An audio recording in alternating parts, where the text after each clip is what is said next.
XFM 104.9. Yeah, with Steve Merchant. What I was saying was, yes, we could have a little trivia quiz, right? This is how it works. Their phone in, yeah, right, and they pitch a question to us two, right? We won't know it. They'll tell Carl, and Carl write down the answer, yeah, or on his email, right? And then it might be something like, who was the first woman MP? And write down the answer, and they go, okay, Steve Ricky was the first MP. We'll write it down. You know, I mean, you'll write down something like the Queen, yeah, and I'll write down Britney Spears, yeah. And they go, well, Ricky says Britney Spears, and the answer is, did you see? Yes. And then whoever's... So they phone in, or can they email as well? They can email as well, Steve. Right. Okay, so let me just try and clarify this, because I didn't really follow that, and I know what the competition is. Right. People listening, phone in or email in with a question, a trivia question. It can be about anything. I don't do game shows. But one which we may be able to get, right? They phone in with that, or they email it in. But only Carl knows the answer. He asks us here in the studio the question. Ricky and I write it down independently. We hand it to Carl. We see who's got the right answer. It's like 15-1, but 2-1. And the great thing is that the best question that we'll vote on at the very end of the show can win these 3 CDs. We've got Feeder, Echo Park, The Essential Bob Dylan. That's a 2-CD set, Rick. Maybe keep the questions highbrow to show our intellect, not things like pop and trivia. And good idea. And we've also got this big compilation, Reloaded 3. That's also a 2-CD compilation. We'll start phoning and emailing now. Phoning, emailing go with berserk. your trivia Absolutely questions. Go berserk. For Gervais. I'm best at science. Well, don't start giving hints. That's not fair, because I'll say I'm best at films if they want me to. Yeah, but I've already said don't do trivia and entertainment and that. Well, they should do. They should do trivia and entertainment. Music and films is what they should do. No, they shouldn't. Or old TV. That's the cliche of XFM listeners, and I know they're more intelligent than that. They're not, Rick. They're stupid people. They're stupid people, and they only know about a few things. Garbage, Cherry Lips on XFM 104.9. Well, either they really want those CDs or they want to embarrass us. Because the phone lines are going mad. And they are going mad. We didn't even give out the phone number or the email, Rick. Shall I just give it out now? Well, obviously I need to. Well, I ought to anyway, for those that didn't hear it but didn't know it already. Of it. 08700 800 1234. Sorry, that's not 08700 08700, because I started again because I sort of fluffed slightly. Yeah, go on. 08700 800 1234. And when he says he fluffed slightly, that's not how he got into television. Exactly. ricky.gervais@xfm.co.uk if you want to email the question, and only Carl can see the screen, so there's no cheating. Probably people don't know what fluffing is, do they? No, I don't think so, Rick. Carl, have you had a question? What, already? Are we doing it now? Should we do it now? I think we should just drip them in throughout the course of the show. Yeah, you could one dripping them in. Go on. Ask us a question. I thought this was a good one. It's from Clive. Go on in. Clive? We've got a listener called Clive. Wow. That's all right. Who was the first James Bond? Oh, it's his film one. I know that. No, but wait a minute. I know this ambiguity because we've talked about it. We've talked about this ambiguity before. You see, he might be deliberately embarrassing us because the old myth is that someone played it on radio that we all know and love. Yeah. Now, he should have specified, did he mean the film James Bond, the first film James Bond? Can I just say, we won't count this one, because the definitive one, I've talked to Glyn about it as well, it's Dr. No was the first one of the team that we... Sean Connery. So Sean Connery's the first screen James Bond. So we agree on that, even if we're both wrong. What did he say it is? I bet he said it was Bob Holness who played him on radio in like the 1950s. He didn't say the radio bit, but he said Bob Holness. From Blockbusters. Yeah. And I was drawing a little Blockbuster thing. That's really spooky. That's weird, isn't it? But the thing about that is I'm worried if it might be a myth. It may be a myth. I don't think it is. It's that we can't... 1 point to me, then. No. Yes. No. Well, did you know it? Did you know it? We talked about it. No rubbish. Yeah, but if we talked about it, did I say it to you? No, we agreed that it was Sean Connery because it just like we didn't count Casino Royale because you said it wasn't by the same team. Yeah, but that wouldn't have been the first James Bond anyway because that came later in the series. No, Rick. No. Don't play the music. No way. That's clearly a point. You didn't know it was Bob Holness. He meant it was Bob Holness. I knew the answer, wasn't it? Well, fun-loving criminals, Scooby Snacks. Anyway, it doesn't matter because we both agreed once in a pub that the right answer is Sean Connery. Yeah, but wait a minute, Rick, the point's not that. The man phoned in with a question and the answer the man was after was Bob Holness. Oh, okay. And that's the answer I'll tell you gave. what, the answer I was after was me. But that's nonsense, Rick. He's the question master, the man who phoned in. That's ludicrous. You to face the facts. You can't say what number am I thinking of? It's got to be the real answer. No, but I knew the answer he was after. So brilliant. Yes, because that's, even if he's got it wrong, it's such common parlance now that Bob Holness was the first James Bond that I knew the answer. Face the facts. Right, give us another question, Carl. Jeez. Give us another question. God, he's a bad loser, isn't he? I had a good one here, but You've forgotten it? Or I sort of scribbled it down. this is brilliant, isn't it? Hang on a minute. We can edit this out, can't we? It's not live, is this? It's only a piler. It's gonna this is going to look great when it comes out. Go on. Which food? Yeah. Carl, you know making up the question. No, it's just that I sort of took down the important bits. But this is amazing. This is amazing radio. Go on. Which food kind of doesn't make you fat? Jeez. What kind of a question is that? Oh, this is No, it is proper. I love imagine this on the weakest link. What kind of food doesn't sort of make you? I mean, it doesn't make you fat. Okay, do you want Basically, no sort of calories in it. Celery. Water.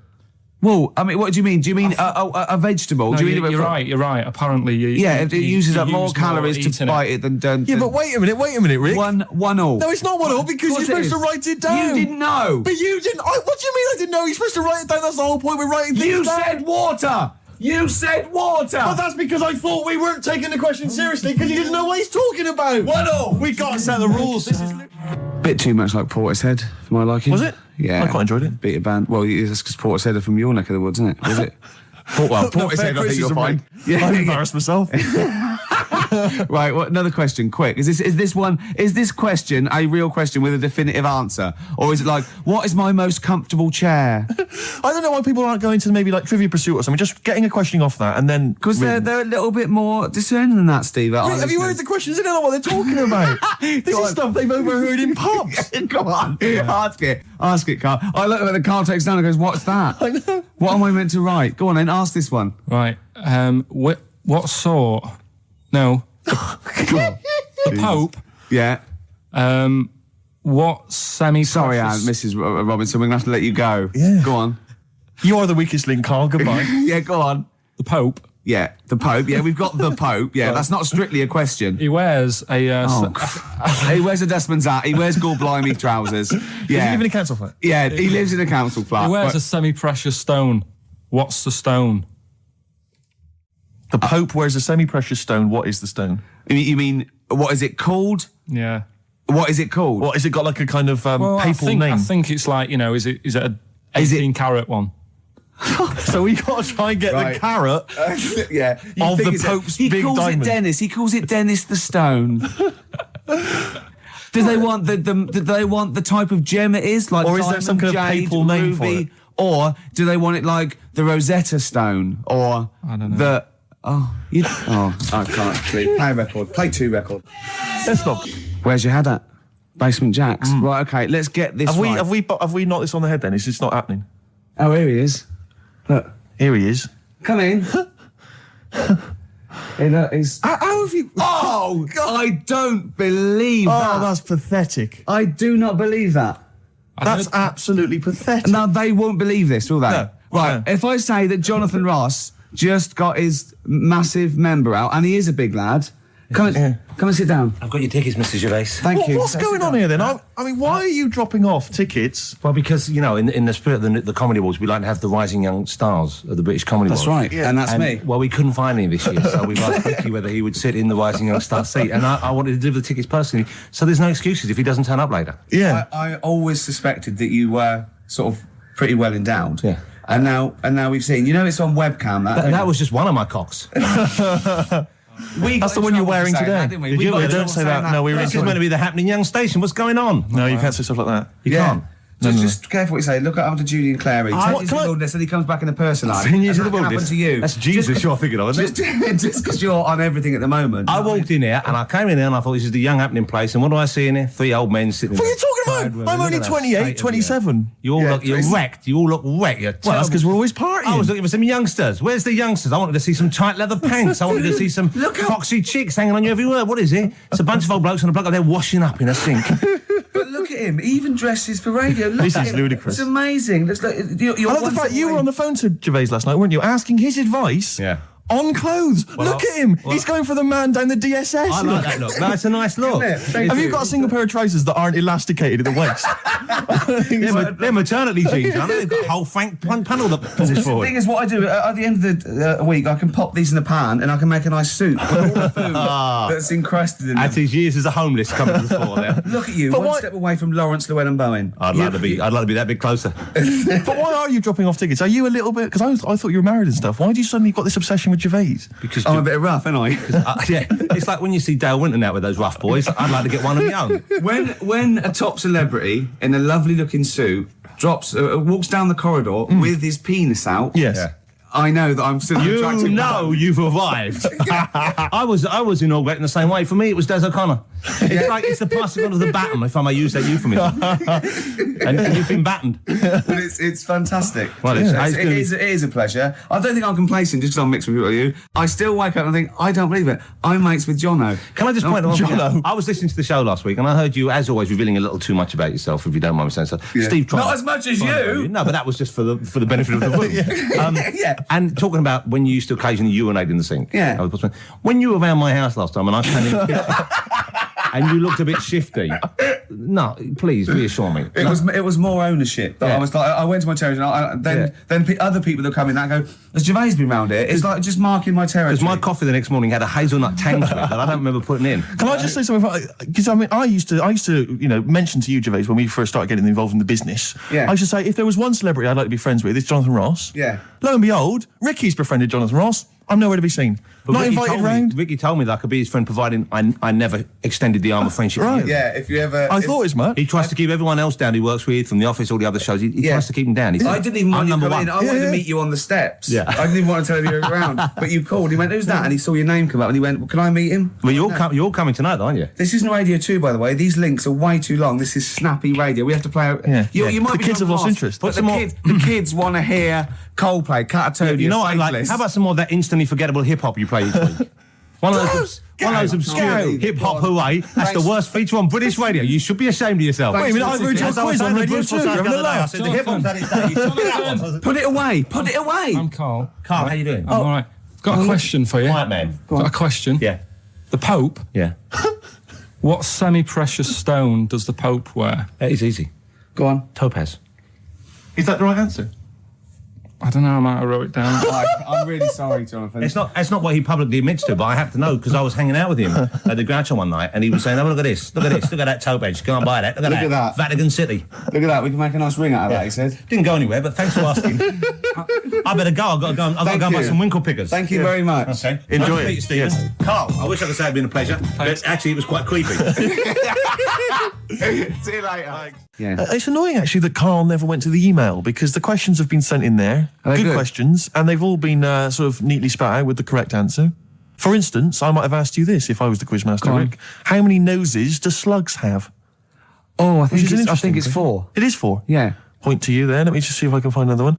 Who, according to the current issue of Viz, is a cycloptic pop temptress? Oh, don't know. Is it a pun on her having one eye and being sounding like... Cycloptic is the clue. There's Yeah. only one pop temptress. Oh, it's Gabrielle. Of course. Yeah. 2 points. Mine are better. He didn't get them. These are rubbish. Have you ever watched a quiz show? Because I can understand the question. They're rubbish, I suppose, aren't they? That gives me a chance to know what the answer is required. Go on. Let me see if I can find another one for you. No, you're never going to get that one. That's too hard. Oh no, that just That just teases you more, Yeah. doesn't it? What's the name of... Well, that's boring, that one. Sorry. There you It's go. beginning to fall apart again now. Here we are. What's the proper name for Big Ben? Is it St Stephen's Tower? You know, it absolutely is. That's 3 out of 3. That's fantastic. Yeah, because the bell named after something like Benjamin so and so works in it. It's Stephen's Tower, and that's the big bell. It's actually, in a weird way, I didn't know any of those. So it's actually quite good that we did kind of balls it up with Carl, because otherwise there'd have been egg on my face. Yeah, but I still won. I just won less. Oh, did you? Yeah, you did win. Yeah. I've already forgotten. I already wiped that out of my memory. Yeah, but hey, Steve, it's not me that's the real winner. It's Neil who asked that question About pubs. and he's got those 3 CDs. Just tell him what they are again. Just Feeder, Echo Park, a compilation called Reloaded 3, lots of great stuff on there, and the Essential Bob Dylan 2 CD. Have you called him and told him? No, not yet. This is such a shambles, isn't it? Because what if he goes out or something? Actually, if he's listening, can he give us a call? That is so lazy. Can't we call him like Tarrant would? I would have That's had his surprising. number. You've not got his number? I forgot. Oh, this is unbelievable. I said get the numbers, Carl. I wanted to go for the Pope one. Carl, do you actually work here in the week? Or, like, did you just, you know, like in a film when they knock someone on the head, put on the spacesuit and go to the moon? Is it like Secret of My Success and Michael J. Fox? You actually work in the post room, but Saturdays there's no one around that recognises you. So you pretend that you're a producer? Yeah. Because you don't seem to know any of the rules. Because I reckon that name's made up. When did I say a producer? When did I say I was? Carl Pilkington is a name that you'd come up with on the spot. No, he doesn't work. No, he's not a producer. He says he works in sound. He works That's what in he says. sound. Yeah. Well, I'll tell you what. Work with this. This is my song for the lovers. It's a beautiful track. I've played it before. I'll play it again. It's one of my favourite tracks of all time. It's Bob Dylan. If You See Her, Say Hello. Here's a little bit of trivia for her. This is the last song I ever played on the old XFM before they came in and said, "Okay, you can go now." That's incredible. Isn't it? Bringing tears to my eyes. Lovely. Well, the greatest singer-songwriter of all time. Beautiful. With one of his best songs there. Absolutely. Bob Dylan, If You See Her, Say Hello. She might be in Tangiers. I mean, he's having a go. If you're going to go to Tangiers on the off chance to try and find her, I wouldn't bother. Yeah. You know? But I mean, you know, he's certainly if you're going to be there, then he's have a look desperate. for her. He's desperate. He's going, well, she might be in Tangiers. Have you checked upstairs? She's definitely not upstairs. Just have a look. Well, anyway, that was Song for the Lovers. But because I'm so excited about having such great prizes to give away for the first time, some albums that Carl found, we've got the lucky winner on the line. Hi, Neil, are you there? Yeah, I'm here, Ricky. Hi, you're a winner with XFM. Fantastic. Yeah. Do you like Feeder? They're a good group, aren't they? Feeder, well, yeah, the kids seem to like him. They do. The kids like them. And then Bob Dylan, he's a great, lovely bloke with a guitar, isn't he? You're working hard, aren't you? I'm fed up with this, mate.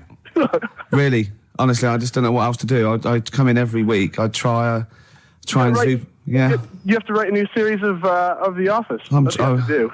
I'm trying, but I've got voiceover work now, so there's more money in that. You know. You're everywhere. Yeah.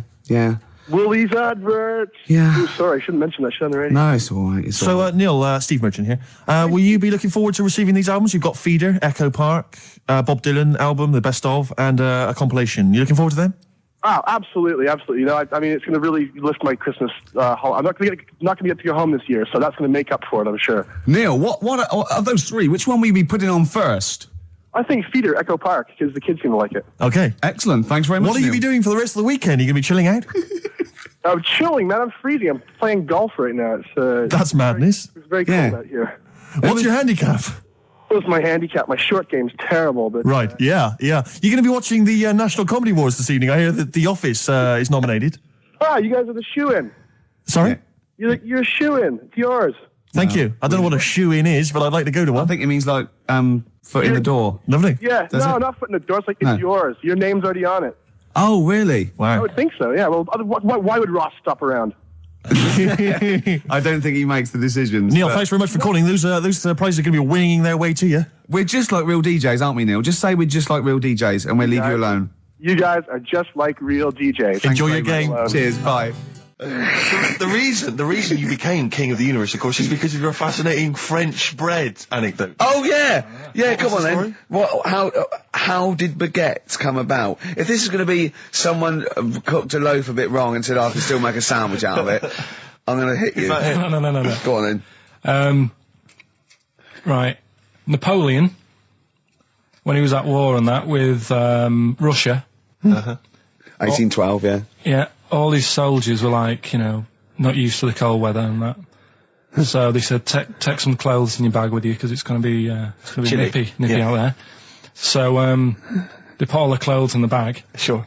They were told, it's Napoleon, for Christ's sake. No room for any food. You're joking. So couldn't they make some sort of like sandwich? No, it wouldn't fit because of all the clothes. You had to take extra gear. Sure. So, anyway, he said, I can see where this is going. I'll be honest. Is there a baguette-shaped gap left in their holdall? They thought, let's make some bread that you can fit down your trouser leg. What? That's not true! No, it's not, I read it in Euston train station. I was waiting to go back to Manchester. Where did you read What, these? scrawled on the wall in graffiti? Yeah. Do you know Was it also meet me here for cock fun at 12 o'clock? The Upper Cross Sandwich Shop, Euston Station. It's on the wall. What do you mean it's on the wall? Do you know how it says, like, sail on at Dixon's, whatever? Yeah. Next to that, there was, like, a bit of information. Once you've read the stuff on Dixon's... I get information. There's a big thing about the history of the baguette. I read it and I thought, we got to make a sandwich we can split down our trouser leg. But how can you march and fight with a huge piece of bread down your train? Although it would be intimidating. You see them coming, you go, sacre bleu, look at the size of them. They're big fellas. Well, blimey. I can't help but feel that could be a practical joke at your expense. Yeah. Do that. Well, the Earl of Do you ever Sandwich... question anything you read? If it's printed up, is that, like, fact for you then? Well, it's not funny. I mean, if they were trying to be funny, it's like, it's not, is it? So it's information. Have you heard us? Things sometimes want to be funny when they're not. That's exactly what happened with the sandwich. The Earl of Sandwich wanted something he could fit down his pants. And it was those triangle cut sandwiches wrapped in cling film were perfect. You might be right. You might be right. I am. Because the Cornish pasty, so they could drop it down the mines, isn't it? Is it? They wrapped it up they wrapped up like meat and vegetables in pastry, and they sort of crimped it, and it was like and they dropped it down the mine, so, yeah, that's how that came about. And bagels were originally made so that people could play hoopla, but then eat afterwards. I don't know if you're aware of that. That is true, Carl. Well, anyway. Call my bluff. Is that true? Yeah. They're all true. They're all true. Yeah. Tell your kids that when you have them. Yeah. You know, if they're still alive in a million years. Well, it might be true. Can someone confirm that baguette fact that it was so Napoleon could stick it down Not him. his trousers? Not him, his soldiers. His men. Yeah. Fascinating information. Fascinating bread information, Carl. Radiohead. Yeah, now this is my song for the lovers. It's a beautiful track. It's Let Down off OK Computer. It's one of my favourite Radiohead tracks. It's lovely. Right, set the tape going now if you want to tape these songs. Avalanches, Frontier, Psychiatrists. Absolutely. Well, we've had lots of emails. People, obviously, we inflamed and provoked about the Cornish pasty. I've got a couple of amendments to that. The crusty bit, is actually as a handle, because obviously the miners had dirty hands, and they'd eat all the stuff in the pasty, and they'd be left with this sort of crust, and they could throw that away. Mm-hmm. Also, someone told us that at one end was a apple, so you have a little sweet as well. Little dessert. So, there you go. You noticed how, over the years we've been doing this, way back when we started XFM, no one ever contributes when we ask about the music, when we ask about hip-hop, or their, opinions on that, anything important. No. But start talking about pasties. Yeah. We've had about 5 phone calls. Yeah. And someone phoned up to confirm. They used to work for Upper Crust, and basically, Carl got all excited. So it is true. I don't know if it's true. I've read the same sign you did, Carl. Interestingly, there's an email here that says, which basically offers a history of the baguette, and talks about after the revolution, the government decreed that all of France must eat the same bread, and it was up to the bakers to bake this bread of equality. And then Napoleon kind of made sure it was a particular, he kind of set in.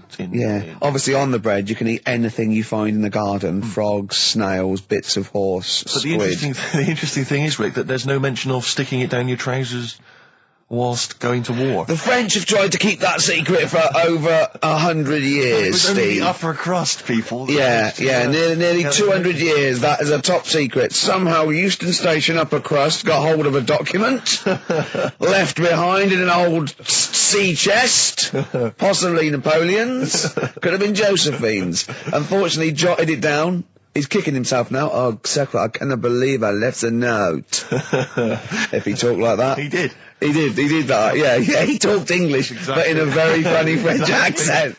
We never got the, we should go in a competition who's the tastiest cartoon ever. Well, actually, I threw up Cheetara, I threw up, Jessica Rabbit. I've had some people contribute here on the email. We've got someone here, Dom, has emailed us. He's told us that, for him, Daphne from Scooby-Doo.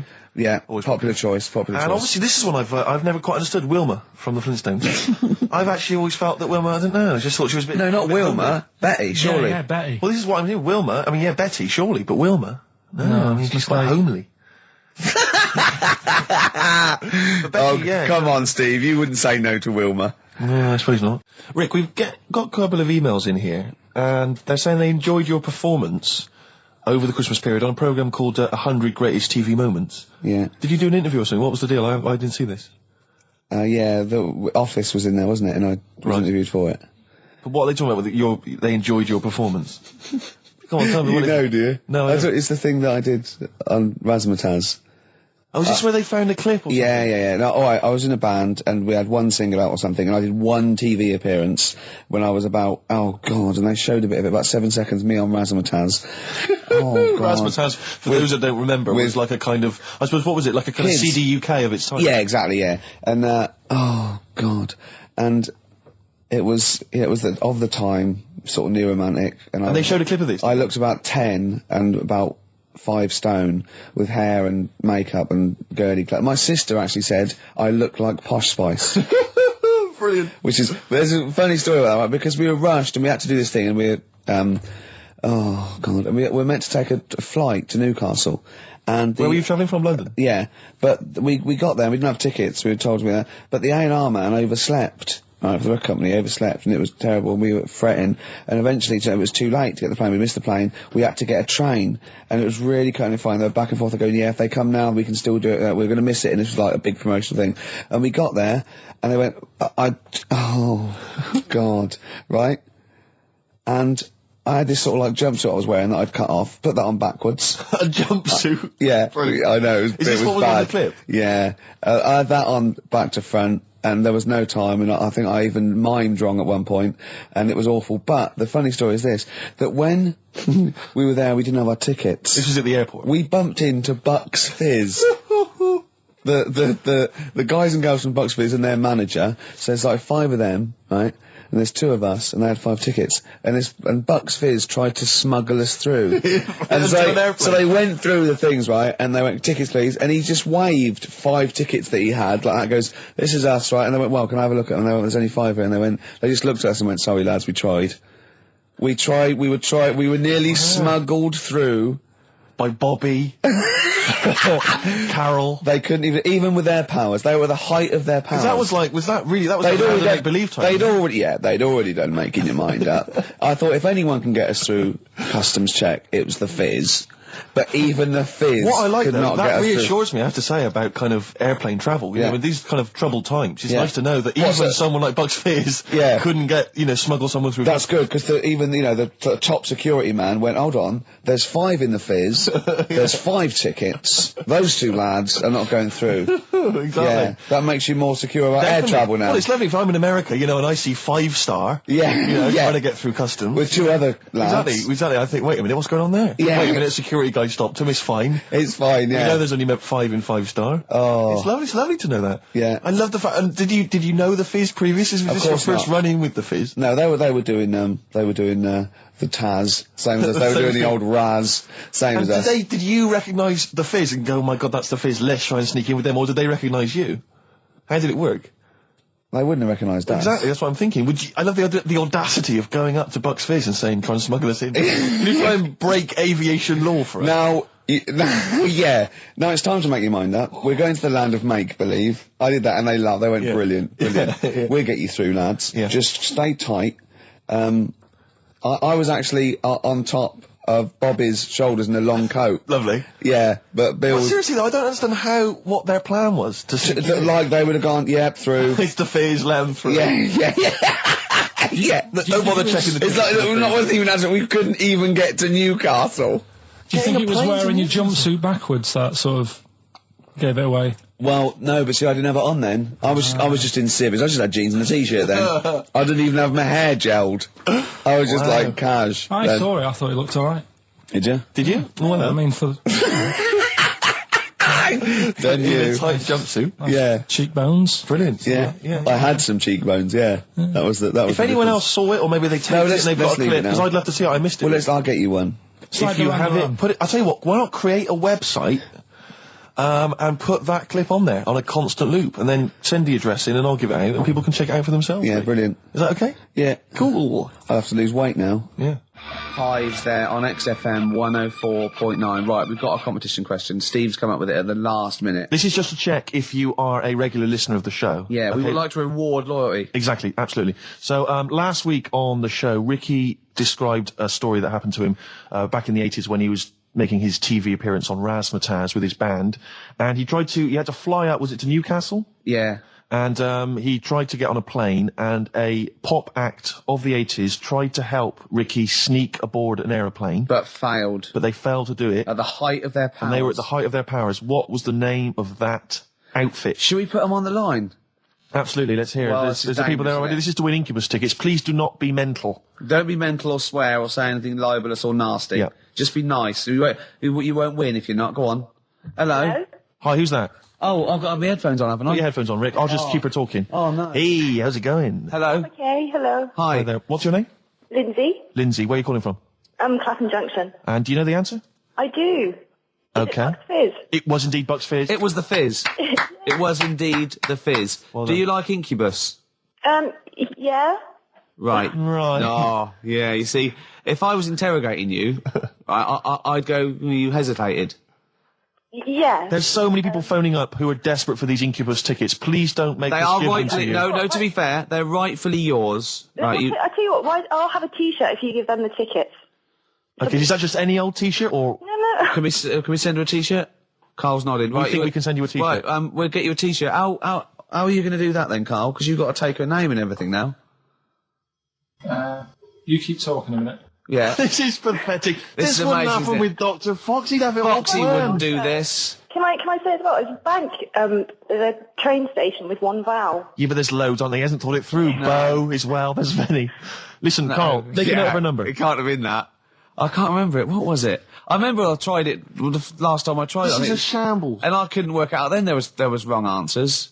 I remember Aldwych came up. Maybe it's Aldwych. What's Carl doing there?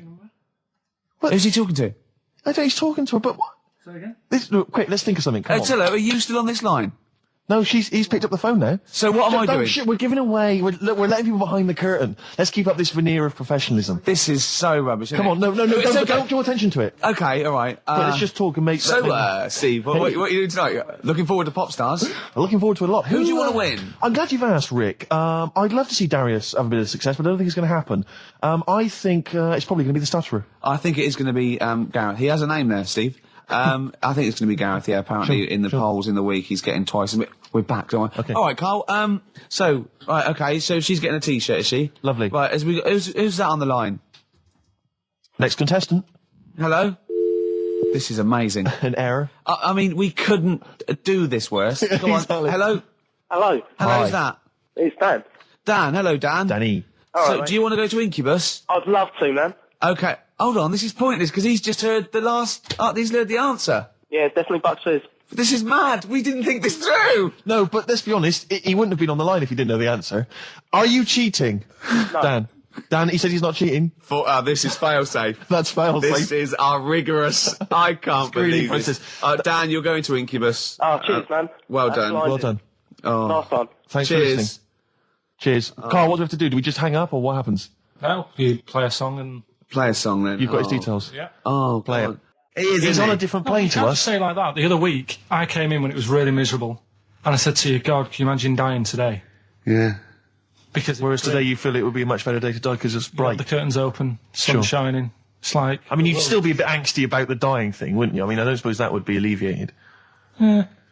Sure. Okay. Well, hopefully we'll still be broadcasting, when one of us reaches that happy moment and we can check. Yeah. It's quite a lot of emails, Rick, coming in about band names. I think a lot of people are going wrong for a simple reason. They think it's funny to have an ironic band name. Yeah. They think it's a bit comical. And I just don't think there's any great bands that have had a comical name that have made it into stadium filling. What was that band? Where's Me Jumper? What were they I called? don't know what they were called. I mean, the obvious example of one that was never going to make it internationally. Splodgeness Abounds? Splodgeness Abounds? No. I like them, though. Splodgeness Abounds. Splodgeness Abounds. They were great. Ladies and gentlemen, please welcome to the stage Carter the Unstoppable Sex Machine. USM. These are some of the ones we've had emailed in. These are bands, obviously, that haven't made it so far, and I don't think they will. Ladies and gentlemen, please welcome to the stage The Lazy Birds. Nope. No. Ladies and gentlemen, please welcome to the stage The Paperclips. That's not a real band. That's what is it? someone sent in. I don't know, yeah, but no band name is weirder than the others, and also you grow into it. I mean, the Stones and the Beatles are iconic because they are iconic bands. What you think you'll grow into? Ladies and gentlemen, please welcome Shuttle Rock. Ladies and gentlemen, please welcome Treehouse Casino. I don't think they're gonna... That's just made up. Well, possibly. Well, they all are, But they all obviously. are. But my point is, people say there's Yeah. no logic to band names, but if you think a band name like the Smiths, Great. that's genius. It is, It yeah. sums up everything that band is about. Yeah. The kind of they're capturing that mediocre world of grim up northness. My It's- favourite, Sonic Youth. Sonic Youth is genius. Nirvana. These are incredible band names. So Yeah. there is some logic to it. Yeah. I genuinely Sonic believe it. is It's not just great. arbitrary words. What about The Madness? Cure. The Cure. Madness sounds rubbish, but they're good, aren't they? Yeah, but again, they were never going to be... They were never going to be world beaters. But they were a comical band, essentially. Yeah, they were a but knees-up party band, yeah. and Madness is fine for that. But they had some great songs as well, and then it sort of turned it all, because then... I mean, Rick, I don't know how many members... Not Home Today is a great song, and a serious one. This is from an email. I don't know how many members of the band there are in Chimney Factory, but if there's 5 people, who decided? Have they all agreed? Yeah, that's the best name. Do you know we what I can come reckon up with. decided? Dell. Right. He started the band, and they rehearsed around his house, so Dell went, look, it's called Chimney Factory, because my granny's doing it. They go, all right, Dale, but it's not. I've got some other. But no, it's called Chimney Factory. I own the van and the amps. There's Paperclips gone. There's a band in Leicester called Paperclips. We can't. We just argue over that forever. Yeah. And just all I'm saying is think before you name your band, all right? Because it's never going to happen if you've got a comical band name. There was a feminist band called Clitoris All Sorts, which is quite good, isn't it? But you laugh and then you just think, oh, yeah. You know, I'm never going to have that on my T-shirt. Imagine that, Clitoris All Sorts. It's that time of the day now, talking of that. Yep. Song for the Lovers. Sure, it's beautiful. Now, Steve, I will play great old tunes to the cows come home. We got to give them a little bit of Dandy Warhols and Air and Athlete. I know that, and they're great, they're good, right? But, I wanted to play a Cat Stevens song, but I thought I'd better not, because I've, play that a little bit. And we quite like resurrecting old reputations, don't we? People like Elton John who had bad faces, or David Bowie. People whose names now are largely laughed at in the serious rock or people circles. that people might not have considered. I thought Cat Stevens, oh no, Rod Stewart, I thought. Was he Rod Stewart? Many people now are thinking of the leopard hot pants and the ludicrous Do you hair. think I'm sexy, and all those sort of awful stadium sort of disco things, but he wrote beautiful tracks from Maggie May through, and I thought, hold on, 2 birds with 1 stone. What about a Rod Stewart song written by Cat Stevens? Wow. Is there such a thing? The first cut is the deepest. Let's hear it, Rick. On this album as well is The Killing of George. Georgie Part 1 and 2, remember? About the gay bloke. Georgie Boy was gay, I guess. His favourite song. Carl's favourite song. Yeah. Right? And I was going, oh yeah, I remember that, yeah. I said about, and I said, did not intend to take his life. He just pushed it when he gets mugged and killed. Do you know what he said? Go on. I was sitting outside, I was singing, he went, well, as I said, they go out too late. They go out too late? He meant gay people go out too late. He went, no, they do. I went, what do you mean? He said, well, they're always out, they go out, or when people are coming home. He said, if he'd have been in bed by 10, he'd still be alive today. That's a sobering lesson. And he went, Carl. there's one that works here, and he's shattered every Monday.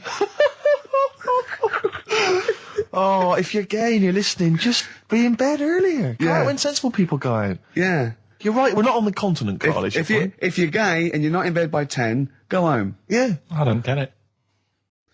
First cut is the deepest, Rod Stewart. There's the phone. Answer it. See who it is. Can you give us a second, listeners? Just amuse yourselves for a moment. We're Who just is it? speaking to Carl's just on the phone there, speaking to someone. We'll just keep you abreast of who that is. is it? Time. It's 10 to 3. Wants to know if you're doing a live show somewhere tonight. So just a private call now. Asking Ricky. I am, yeah. Later. But Ricky, of I course, don't want to has say it appeared now. recently on television. I don't mind one person. in I the just want Hitslick to get it out Family there. Office, and often performs live at different venues around the country. So while those two take care of business. All right, guys, have you finished that private call? Yes. Jeez, that was outrageous. Star Sailor and Poor Misguided Fool. With me, Steve Merchant, and Karl Pilkington. The K-Man, round of applause for K-Man. Yeah. But no one's announced who you are. Ricky Gervais. Ricky Gervais. It's XFM 104.9. Saturday afternoon. If you didn't know that, I don't know why I mentioned it. That was stupid, really. You must know that by now. Well, we've got some great things coming up. We have haven't indeed. We've got songs and chat and things. We'll also, of course, be running through the white van man questions from the Sun again, but this time Carl will be answering them. I look forward to that. Yeah. Can we do that fairly soon? Oh, there's some good questions this week. Yeah, we will, but as I was coming in, there was a bunch of posh lads, I think university students, trying to get in, because they're doing one of those scavenger hunts that they have to get points for charity and do stuff, and one of theirs is get on a live radio show. Right. So I sort of felt sorry for them, so I said they could come on here, just for 5 minutes. Who are That's they? all right. They're just, Are they toffs? they are sort of like toffs, but they're trendy toffs. They're obviously... Trendy toffs? I don't know Yeah. what's that. Is that like Lady Victoria Hervey? Is she a- No, I don't mean that, no.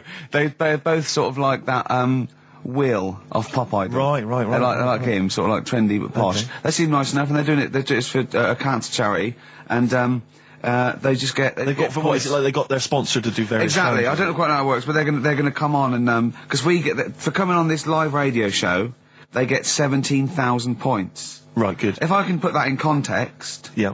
if they were to say, did it help deliver a baby, they only get 7,250 points. But it's much easier. It is. There's lots of women just Happily gonna dropping let a couple of sprogs posh all ones. over the place. You can't get on a live radio show these days for love nor money. That's true enough. You know what I mean? Yeah. So, when are they coming in?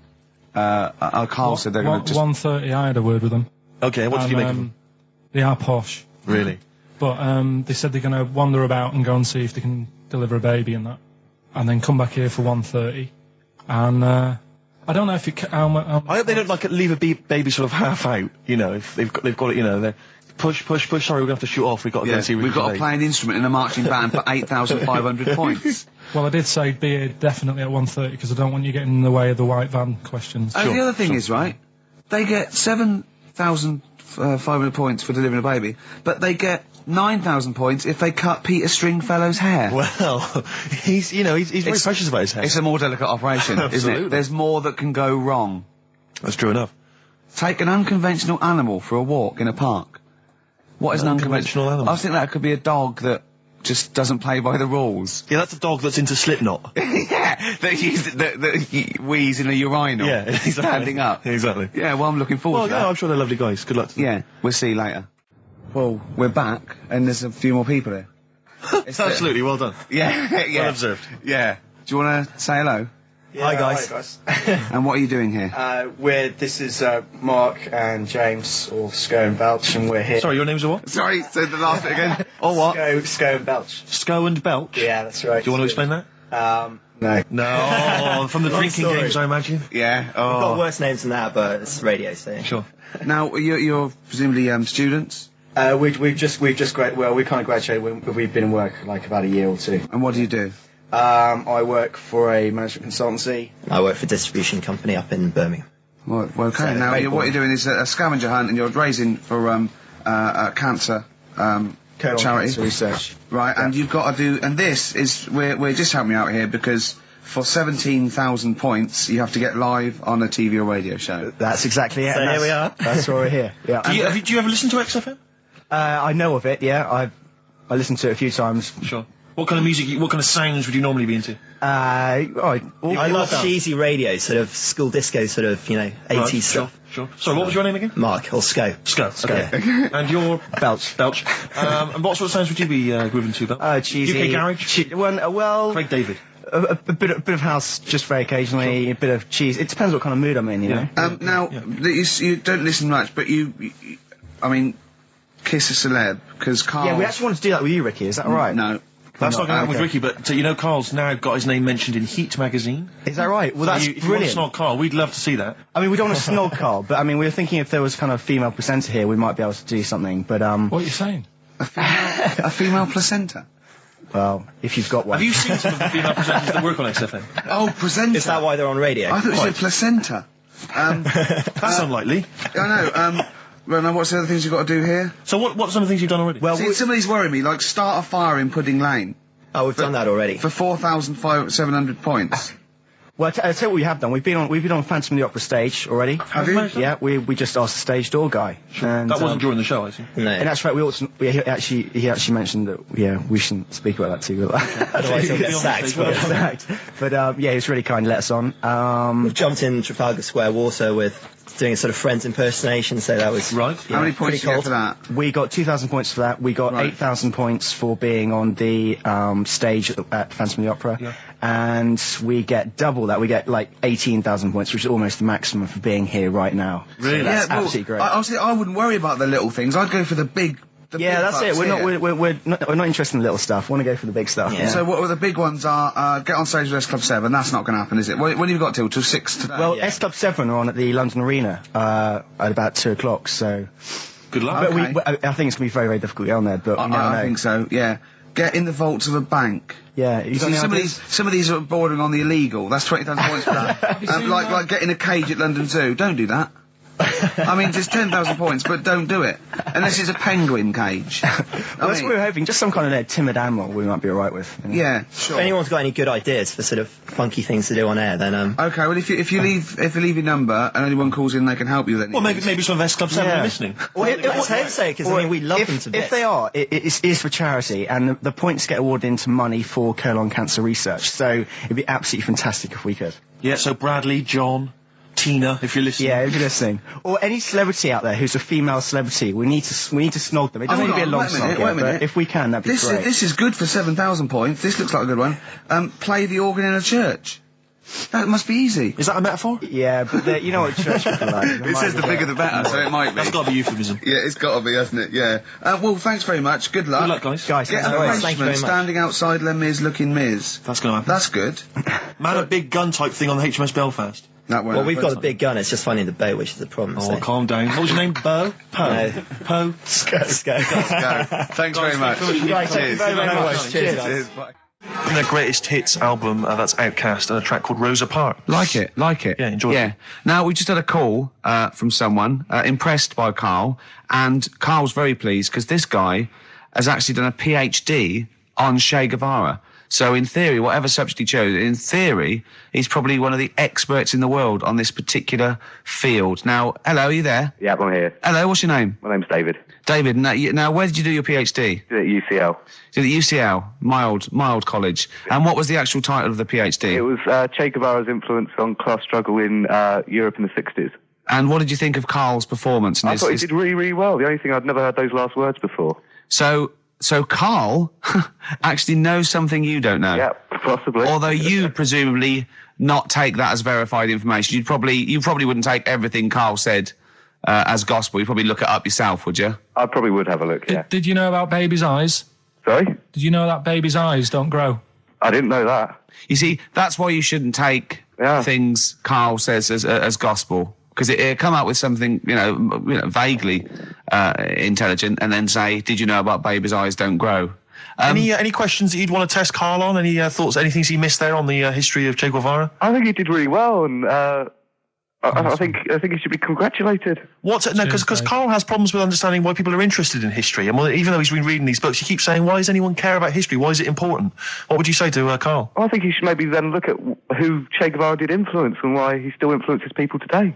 Yeah. Well, he knows that he influenced Citizen Smith, and he knows that if McDonald's ever wanted to swap Ronald McDonald for Che Guevara, it would cost him an awful lot of money. So he is trying to apply it to the modern world. He is having a go. Well, maybe you should think like why Rage Against the Machine have him on their T-shirts.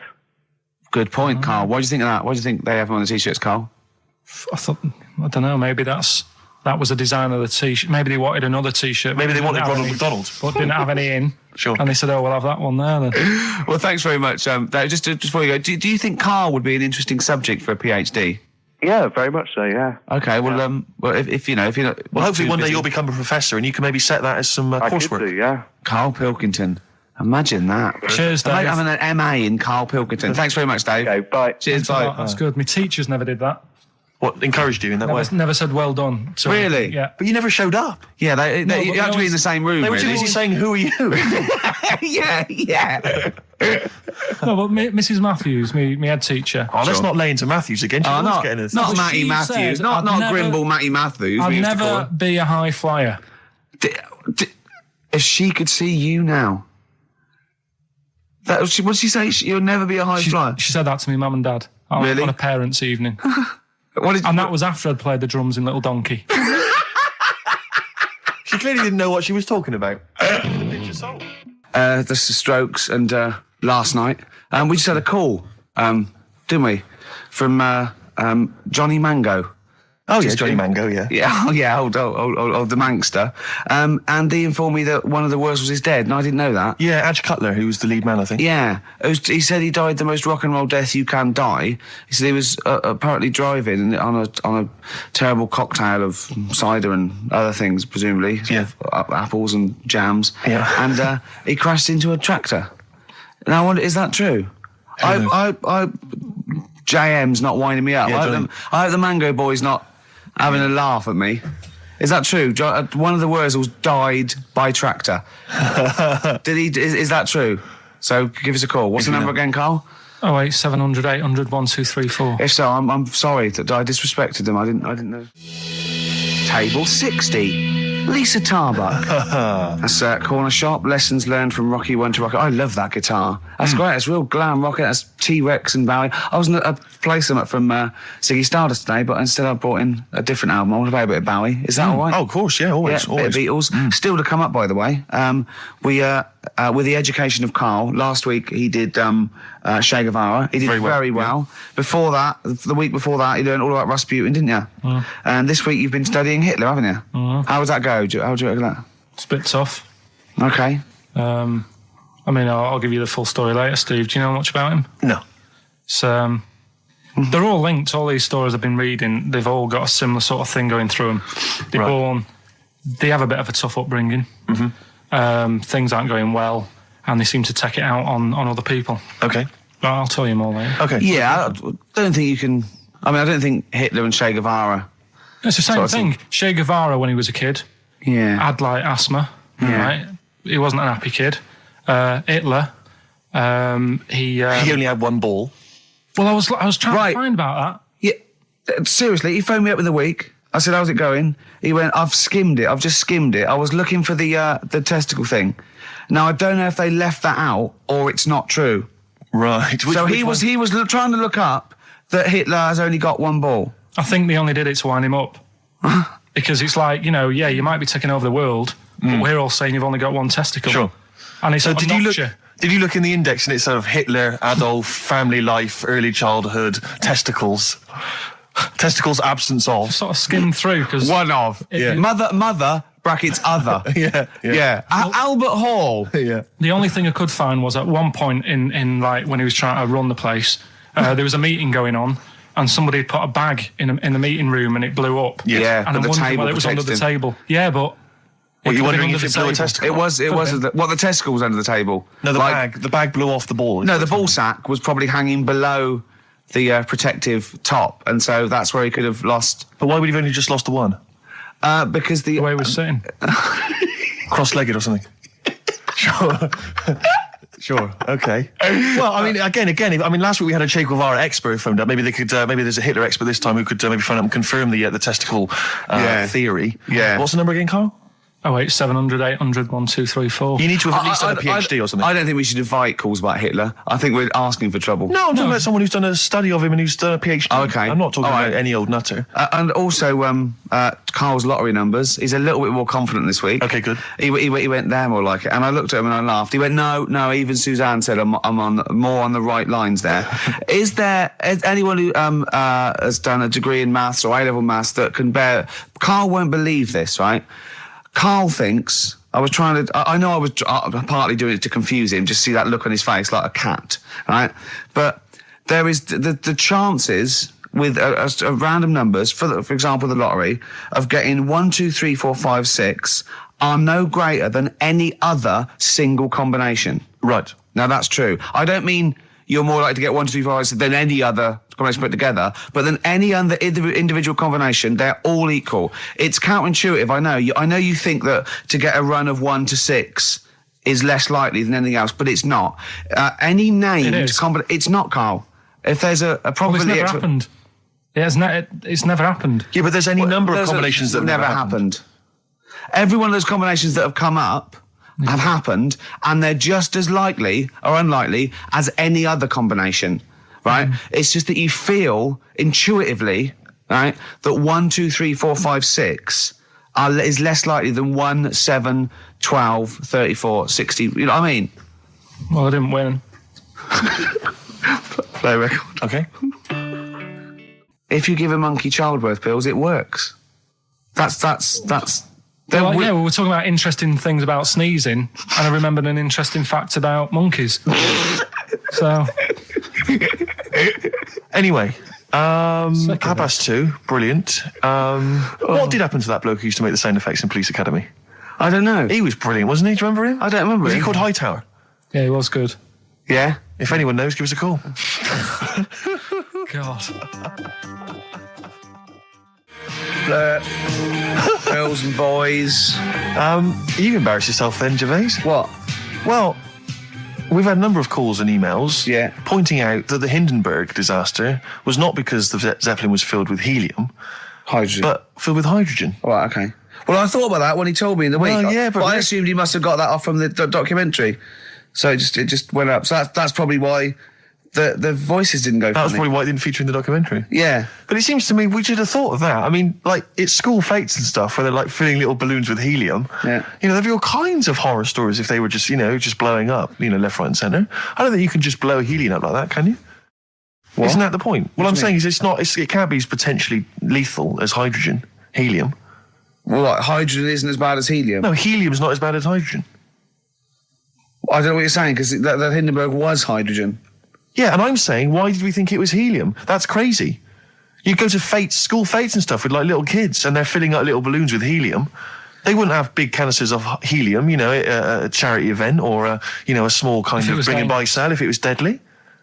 Yeah, but it's not as big. I mean, when you buy those balloons at a fair, it's not as big as that big But presumably balloon. it's still flammable, is it? But it wasn't the fact how dangerous the rare gas was, or it was the fact that it was made of this thing that caught fire and just went. There was nothing. A hole in it would have been as bad. It just burnt quickly and fell to the ground because the hydrogen or helium escaped. It wasn't. It was irrelevant that what the gas was, wasn't it? I thought there was supposed to be some kind of explosion. Well, I don't know what it was, but the point is because the outer thing was so thin, right?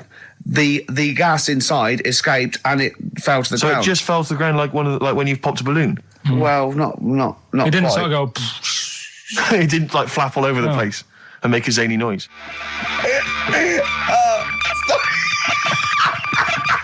The height. I just explained what I'm laughing at, right? We just had a call from someone saying his company would sponsor Karl, right, to be raised by all these balloons if he could have a walk-on part in the office. And we immediately went, we're worried about that sort of thing. You can't really promise that artistic, And I was worried about the legality of it as well. How can you promise someone that for personal gain that's a private and all that sort of stuff, right? And I went, I don't know. And anyway, put the phone down to him and Karl went... I love the fact you're more effing worried about that than me being raised 30 feet in the effing air. You started getting scared, did you? Are you worried about it? Well, you're quite excited about the idea of the challenge, aren't you? I like the idea, but I want, like... Why do you like the idea, Karl? Oh, what if it went all wrong and we're there going, the humanity of it? I think we need Karl to get... he's just... On the rope would pull out my trousers and... Oh, no, it's definitely got to be Dr. Fox if that's going to happen. God. We've got to do this. So hang on, but let's just think about because wait a minute, we say this, but we'd have to get all kinds of health and safety people involved. No, we wouldn't. Of course we can't just start raising you in the air. No, you're allowed to do it on private land, aren't you? Look what happened to the Hindenburg. No, but I was just saying there was lots of people died. Listen, look, all we do is we get someone, right? But what if he gets loose and he just floats off into the air? And he meets his magpie that he lost. He used to peck his grifter. Balloons. His balloons. So I'm so excited about this. Listen, we've got to do this. No, but please. Shut up a minute. Let's just stop and think about it. It's 60,000 balloons. Look, no, it's not. It's 6,000.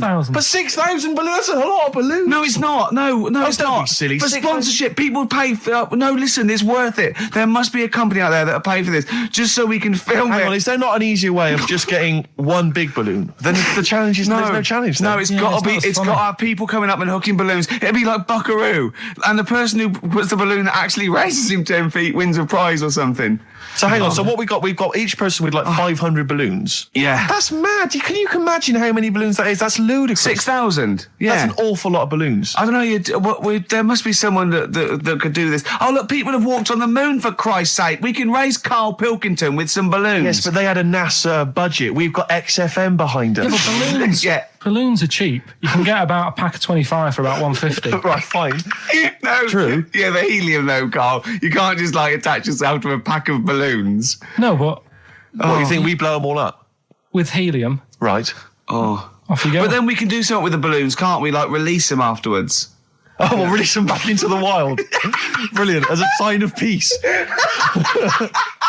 Fly, my pretties, fly, Listen, be free. I am so excited. I've not been so excited about, and when I thought that Robin Ince was going to stay in my cupboard for £1,000. Look, we've got to do this. 6,000 balloons. I don't think it's going to happen. That's an awful lot of balloons, and I just don't think. I don't see how we can tether them all to Karl. He's a small man. No, but Because you have them at different lengths, don't you? Yeah, exactly. Karl knows. Can you think about the logistics of this? Oh, someone must know.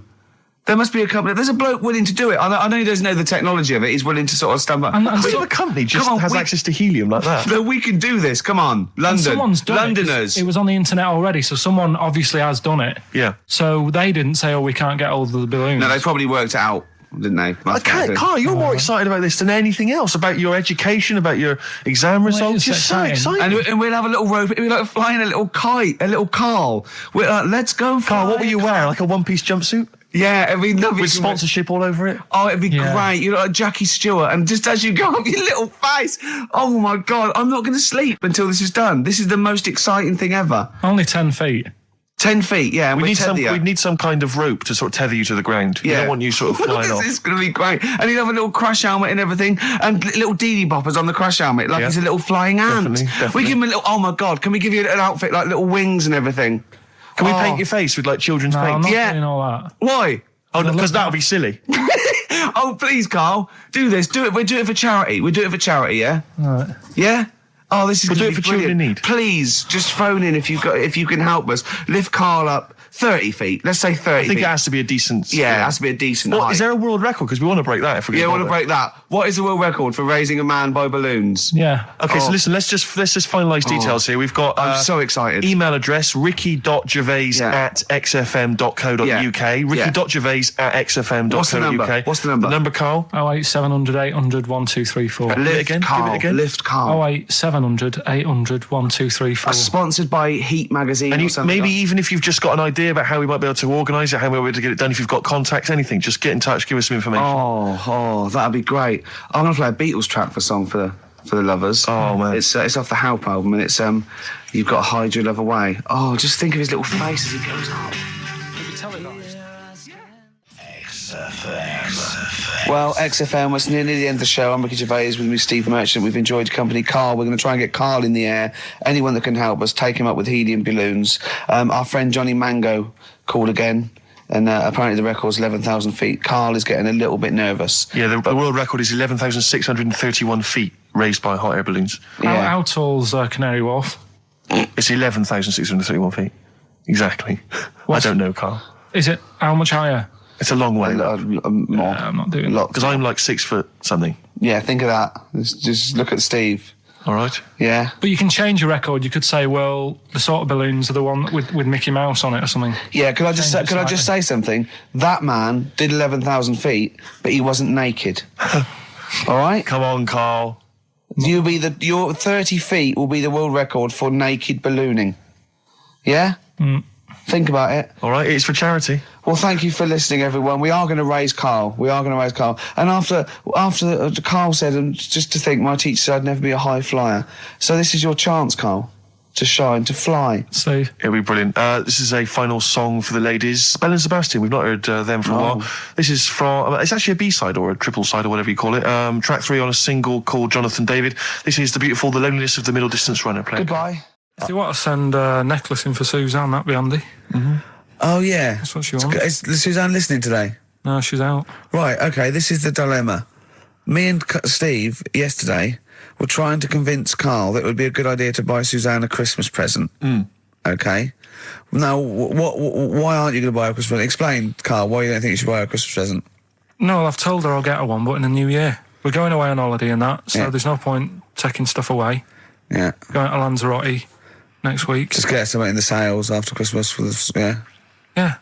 Right. And me and Steve were trying to explain to Karl that she would love it if you bought her something on Christmas Day. Yeah, but she knows now. But knows what? I've told her. So no, well, I'm going to tell you. Do you know, right, this, dear listener, this was Karl's worry. I said, I bet she's got you something. And Karl was worried in case he got her something and she hadn't got him something. Yeah, he'd be livid. He didn't want to be down. He didn't want to be a present down. Yeah. Look at his face. So buy her a nice necklace. Don't spend, just spend £100, you know, just a little token. We're going away. I'm taking her away on holiday. No, you're not taking her away on holiday. What, you're paying for it, are you? Yeah. Are you really? Well, half and half and that. Right. So you're paying for you to go on holiday? That's good of you. So the gift is your company, really? She's done all right. She's done all right. Why do you talk like you're 60 years old? And you've been working down the mines?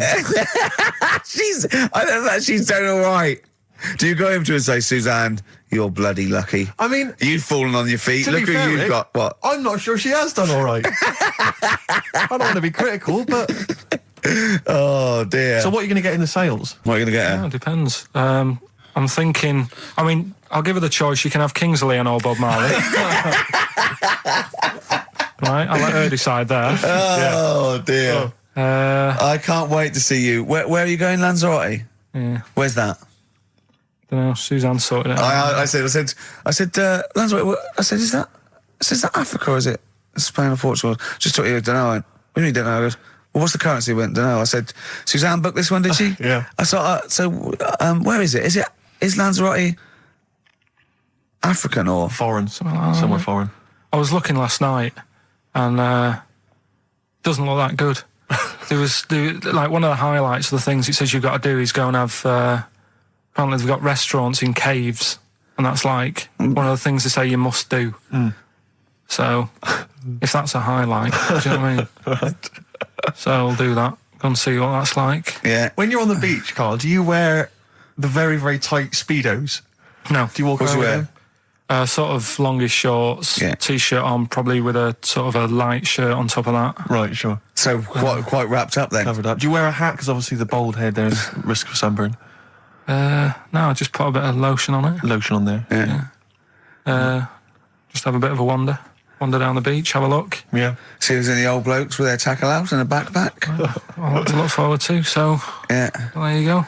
Yeah. Well, we're looking forward to finding out how you get on. Yeah. And interested to know what she gives you on Christmas Day. More scintillating chat after this next song. All right, bit of placebo. Yeah, love it. Special needs. Placebo, special needs on XFM 104.9. Email in where Lanzarote is. I don't know if it's Italy or Spain or Europe or maybe Africa. You know, these are the sort of things. These are the reasons I come into it to at least learn something, innit, Carl? We've stopped educating Ricky, so I've stopped learning, you know. Apparently Lanzarote is one of the Canary Islands. Oh, is it? Although we've also been told it's part of Spain. Right. I don't know who to believe. I don't know who to believe either. That puts me back, because I knew it was either one of them. Yeah. I knew it. What about it? Pilot knows, doesn't he? Pilot knows where he's going. I thought so, yeah. Doesn't matter then. Right, we're playing J-Hawks. Let's play it. Yeah. Love it. Got bored with that conversation, did you? Long and winding road. I love that, but I don't like the way McCartney sings here. There's just one, he goes, you leave me waiting here. Well, he's always got that slightly affected But it sounds style, like Richard Burton or something, here. Yeah. But it's only one that does it, but I don't know why. I just think he likes it or wants to go back and change it. Maybe it's like... But having said that, you know, I'm not taking away from the Beatles, one of the best bands ever. Well, yeah, good luck to Brilliant songwriters. Yeah. We've had a lot of emails, Carl. I don't want to sort of put a dampener on your Christmas, but a lot of people have been slagging off Lanzarote. One of them just said, I don't know if I can find it. It is Canaria, isn't it? It's It is one of the Canaries, isn't it? It's a volcanic island covered in volcanic dust. It's very windy, so you have to dig a hole to sit in on the beach, and there's hardly anything to do. That's from Mike Godham, and he says, unless you like quad biking, well, you know, you've seen what happened to... no, don't go quad biking. No, with your little head, there's no protection at all, is there? I don't know what you're thinking. I don't know. At least Rick Mann and Ozzy had lots of hair. Yours would be like Humpty Dumpty. It would crack like a little egg. And then we'd seen there's no kings or kings horses. So, they couldn't do the job anyway. No, shouldn't really send them. They're not really qualified. Horses not equipped to put back a medical man like Neil Fox in. Yes, to mend but not eggs. Some kind of military horse. I bet he's had egg on his face a few times, hasn't he? What, Foxy? Yeah. Well, most of the series are Pop Idol.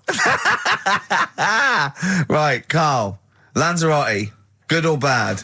Well, you got to give it a go, haven't you? Yeah, well done. Give everywhere a go. Exactly. That's what I was saying. You know, don't just take the word for it. I mean, if it had said an Alanova, Lanzarote shit, he'd have believed it. Sure. You know, if he'd have overheard it in a pub, Yeah. Lanzarote a crap, he'd have believed it.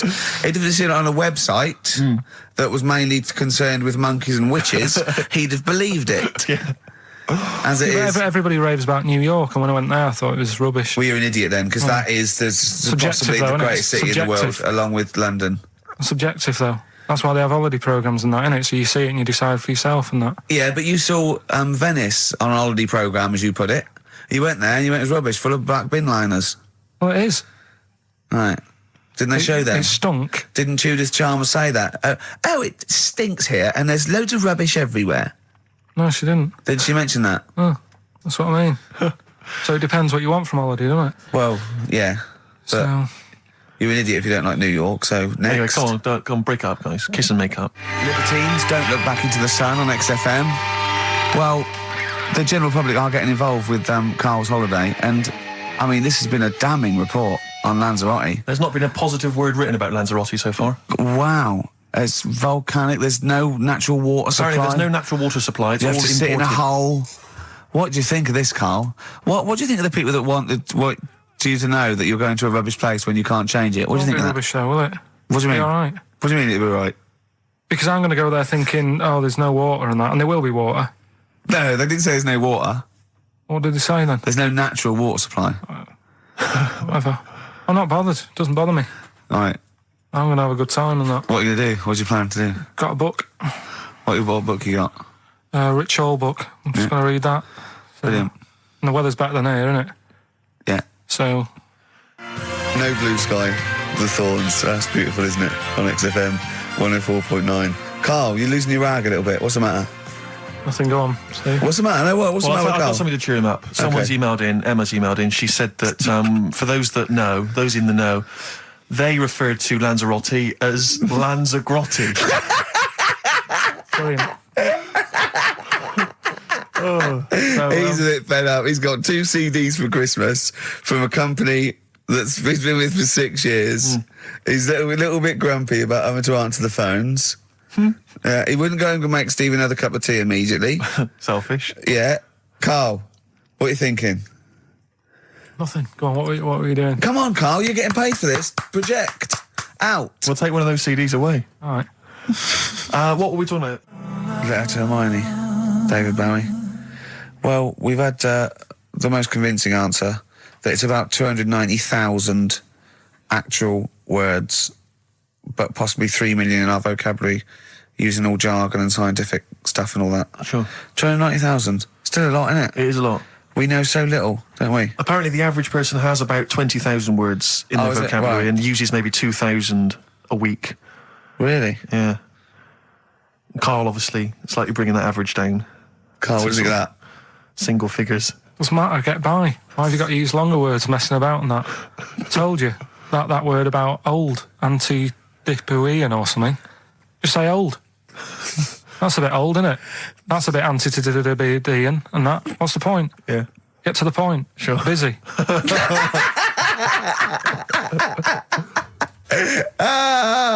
Right, okay. Are you in a film this week, Karl? We're doing that now? Yeah, go on. Get it over with. Hang on a minute then. Get it over with. Let's get this show over with. We can go home. You can go off to Lanzarote and sit on some ash. Some charcoal. He's not happy about that. That's annoyed him. The listeners have all ganged up on him. Yeah. XFM giving him 2 CDs. We've had more calls for his resignation this week than ever before. What do you think of that, Karl? What do you mean? There's another reason. Do you know what I mean, though? Because he's grumpy. He's not just giving it. He goes, well, I can't help it, can I? I don't want it. You're being paid well to do a job. People have tuned in to be entertained, to have good songs. Me and Steve are working I'm pressing here. the buttons. I'm paid to press the buttons. That's what I'm doing. Has every CD started on time? Then Yeah. why would they give you Monday off if you just paid to press the buttons? Don't get every other Monday off, do I? So have you stopped doing that now, have you? Well, yeah. Why? Because there's work to do in that. I'm not moaning about it. Let's get on with it. Comfort and Sound by Feeder on XFM 104.9. I'm Ricky Gervais. With me, Stephen Merchant. Hello there.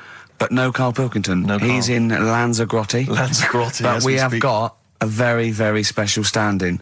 It's Camfield. Carry on from British Sea Power on XFM 104.9.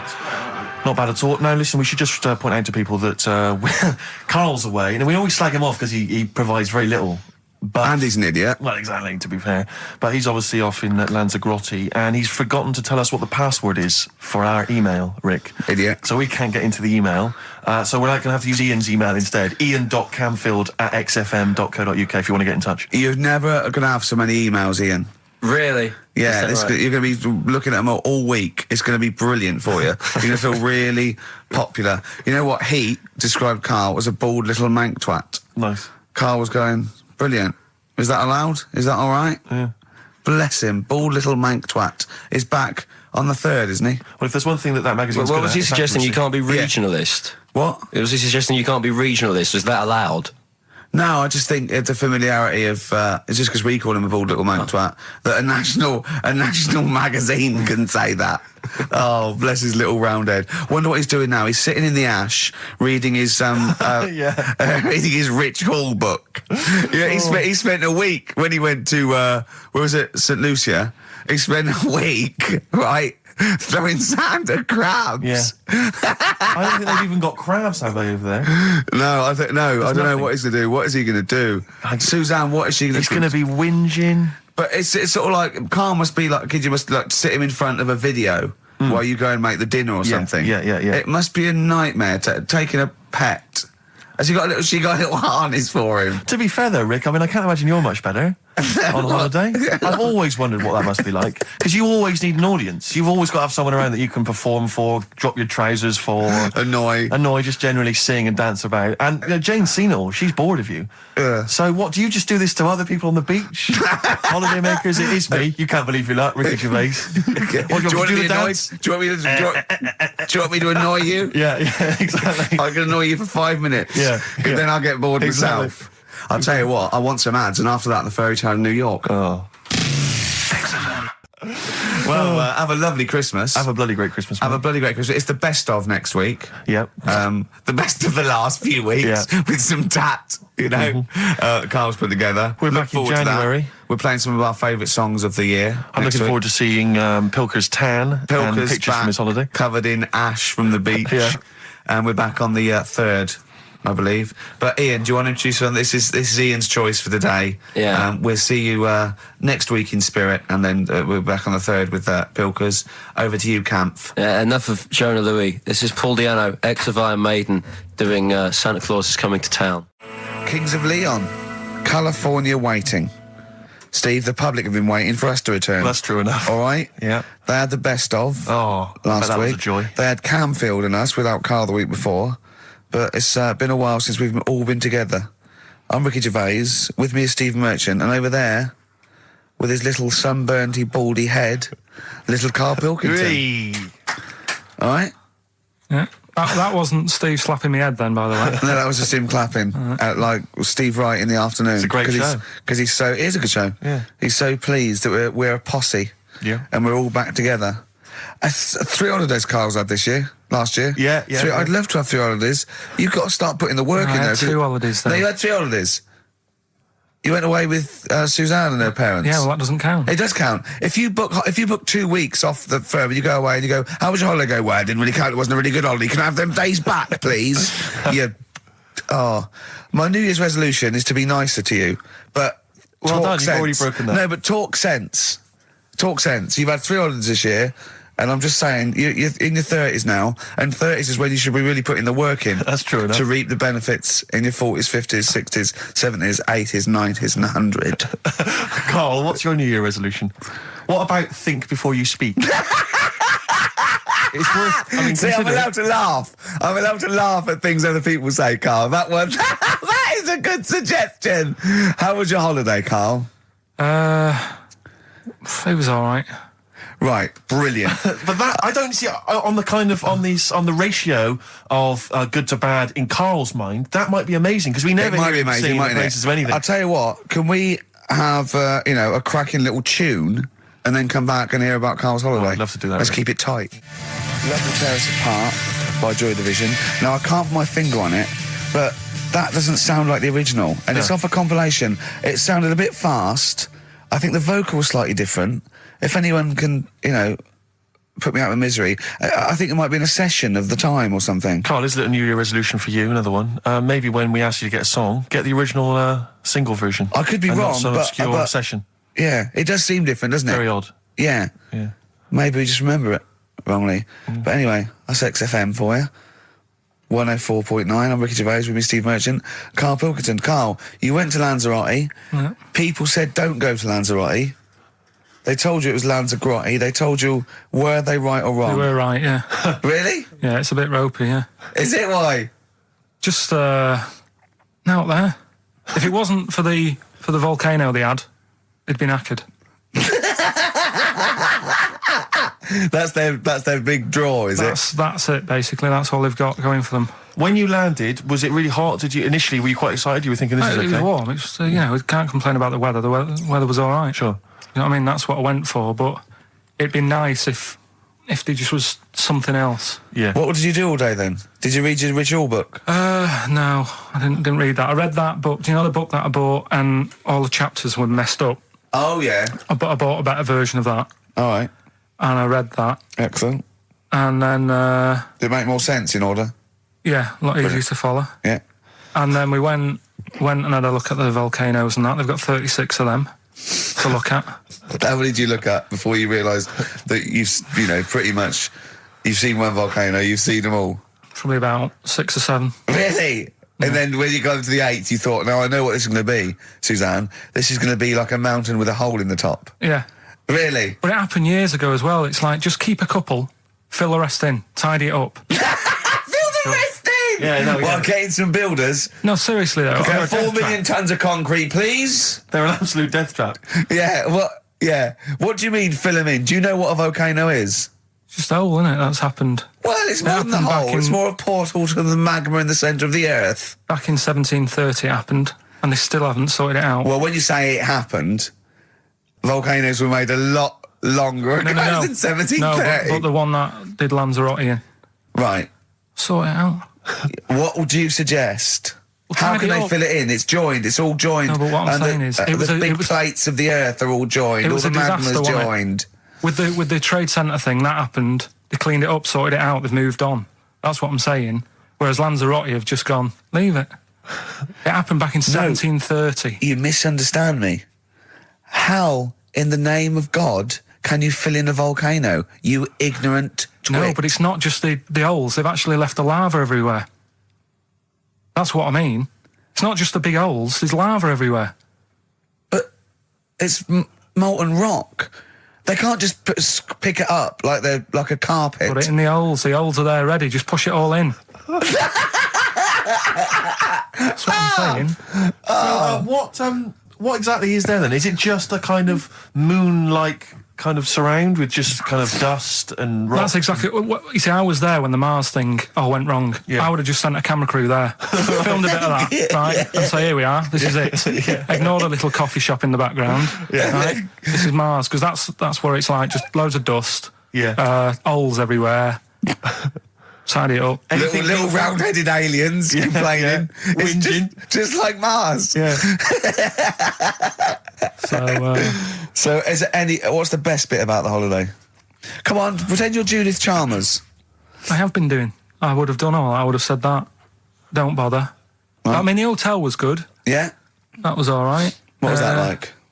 It's all right. Just, clean. That's all you want, isn't it? See, that's not quite what Judith Chalmers does. She doesn't go, what's the hotel like? All right, yeah, clean, innit? All right. What was it like? What was it? 3-star, 4-star? Did it have a swimming pool? What was the room like? Yeah, had a swimming pool and that. Yeah? Yeah, it's good. I think it was one of the better ones on the island. Okay. Nightlife? Wasn't really in it. There was a bar, there was some bands playing. Yeah. Not very good. Food got a bit boring. Yeah. It was always the same food every night, but they sort of themed it and made out as if it was different. So, like, on Mexican night, it'd be chicken with a nacho on it. Right. And Chinese night, sort of chicken with a little prawn cracker on it and stuff. Sure. But that got a bit boring. That's me just turning on my phone, because I want to read to you a text that I got from Carl. I think you sort of sum up the holiday in in this text, don't you? Do you remember I it? can't remember. Let's have a look. Let's have a little look. Let's go Instantly, through what did Suzanne, your girlfriend, make of it? Similar view to you, that they should fill in the holes? Yeah, it's just that thing, you see, I went on a coach trip, right? And you go and see the volcanoes. Like I say, there's 36 of them. Yeah. Which, how many do you need? And when we're on the coach going round all these volcanoes, the fella on the front's going and look out your left window at the moment, and there's a volcano. And if you quickly look out of the right-hand side there's another one. Right. And on the left, he's just like, all right, we've seen it. Sure. Do you know what I mean? Yeah. And that trip, we'll talk about that trip in a bit. Right, this is the text I got from Karl, right? All right. Been up to a volcano. Been in some dead artist's house who built his house in the lava. They said they would show me science with volcanoes, but all they did was chuck some water in a hole and it shot up in the air. No dwarves in the canteen, no scousers here, but there is a Swede woman with a big head. She looks effing gormless with a cap on. All right? So a little reference there to... A Swede woman? What's that mean? Do you mean Swedish? Yeah. Or she looked like a vegetable? No, the Swedish woman. But they've all got sort of quite big bill, aren't they? And I sent him a text. Oh, well, it's just good to be on holiday because, I'm working. He sent back, so am I. Just been watching Sky News. There is a school for monkeys who want to get a band together. Is that monkey news for later?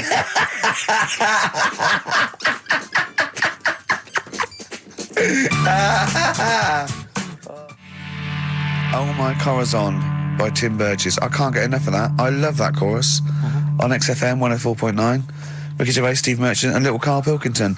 But it was a nice holiday. Yeah, it's all right. It's just, I went there to relax and that. Exactly. Did a little bit of that. Trying to think of some new, features and stuff. Sure, always working. 3 holidays a year, Jesus. Oh, well, not really 3. Two. It's all one big sort of like work thing to me and Steve. 2 holidays, isn't it? Work hard, you need the holidays. So, yeah, the things that annoyed me was like, you get bored sat around the pool after a couple of days. I'd read my book. Yeah. There wasn't much going on the... Not even any crabs to throw sand at, was there? No crabs or anything. They wouldn't bother with Lanzarote, right? So decided to go on a little trip. That's when I saw the volcanoes and that, 36 of them. So we go on the trip, and the thing that annoys me, it does happen every holiday that you go on. If you go on a sort of a package thing, they have these trips, right? And you pay about 40-odd quid, and they give you some wine, so it make it feel like you're getting your money's worth. But how many of these trips have you been on then? Loads. Probably about 12. More holidays than I've had. Go on. So you're on the coach, right? And they take you for the volcanoes. They took us in the middle of nowhere. Yeah. Right. There's nothing else round there. Sure. It's like I say, it's like Mars, but with holes in the ground. Yeah. Right. And they sort of drop you off, and they go, right, everybody, see you back here in an hour. There's loads of volcanoes for you to look at, and a coffee shop over there. And for a fact, right, you don't need an hour there. You could just say, well, just keep the engine running because I'll have a look in this hole, we'll get back on, give us 5 minutes. Don't need an hour. Absolutely. But that they've got something going. It's a backhander, definitely. What, with the coffee shop? Definitely, yeah. They go there. And they get everyone to have an ice cream and a coffee, and they sit down, have a fag, talking to the bloke. Yeah, and it's like, cousin. Yeah. How much was the coffee? Was it probably about 3 each euros? So I think it was $3.50. Sure. Yeah. Which is I don't know what. That's about 2.5 quid. Yeah, they stitched you up. There's a museum in Italy when we went there a couple of years back. Suzanne had one of those little guide things.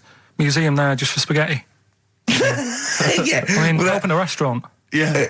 Was it interesting spaghetti? Spaghetti in different shapes? Don't know, I didn't go. I went to see a big hole in the ground. Sure. Can't get enough of them. Well, but out of 10 then, what would you give it out of 10? All in all, food, location, right. Relaxation, enjoyment. Yeah, that's 6. Okay, brilliant. 6, yeah. Next week? Where are you going next week? You're not on holiday next week? Going away with Suzanne's mum and dad again. 5 holidays. Been Play a into record. that. You've got to put some work in. You're in your 30s now. You've got to knuckle down. It's that thing, though, innit, of looking at her mum. There's a lot of truth in that, isn't there, that you shouldn't really meet up with your girlfriend's sort of parents and that. Sure. Because you just sort of get a little taster of what's to come and what have you. And what's to come with yours? It's a good job I didn't meet her early on. No. You're going to be in such trouble! No, they don't listen. It's all right. Really? Well, Suzanne does, doesn't she? She'll probably be out. Really? But she knows. She's got some sense. Yeah, when you get back. Yeah. You went on holiday with them, didn't you? Yeah, we've been on since then, haven't we? I don't think so. Yeah, I went on holiday last week, been away, but that was just me and Suzanne. Talk about that later. Yeah, okay. That's coming up.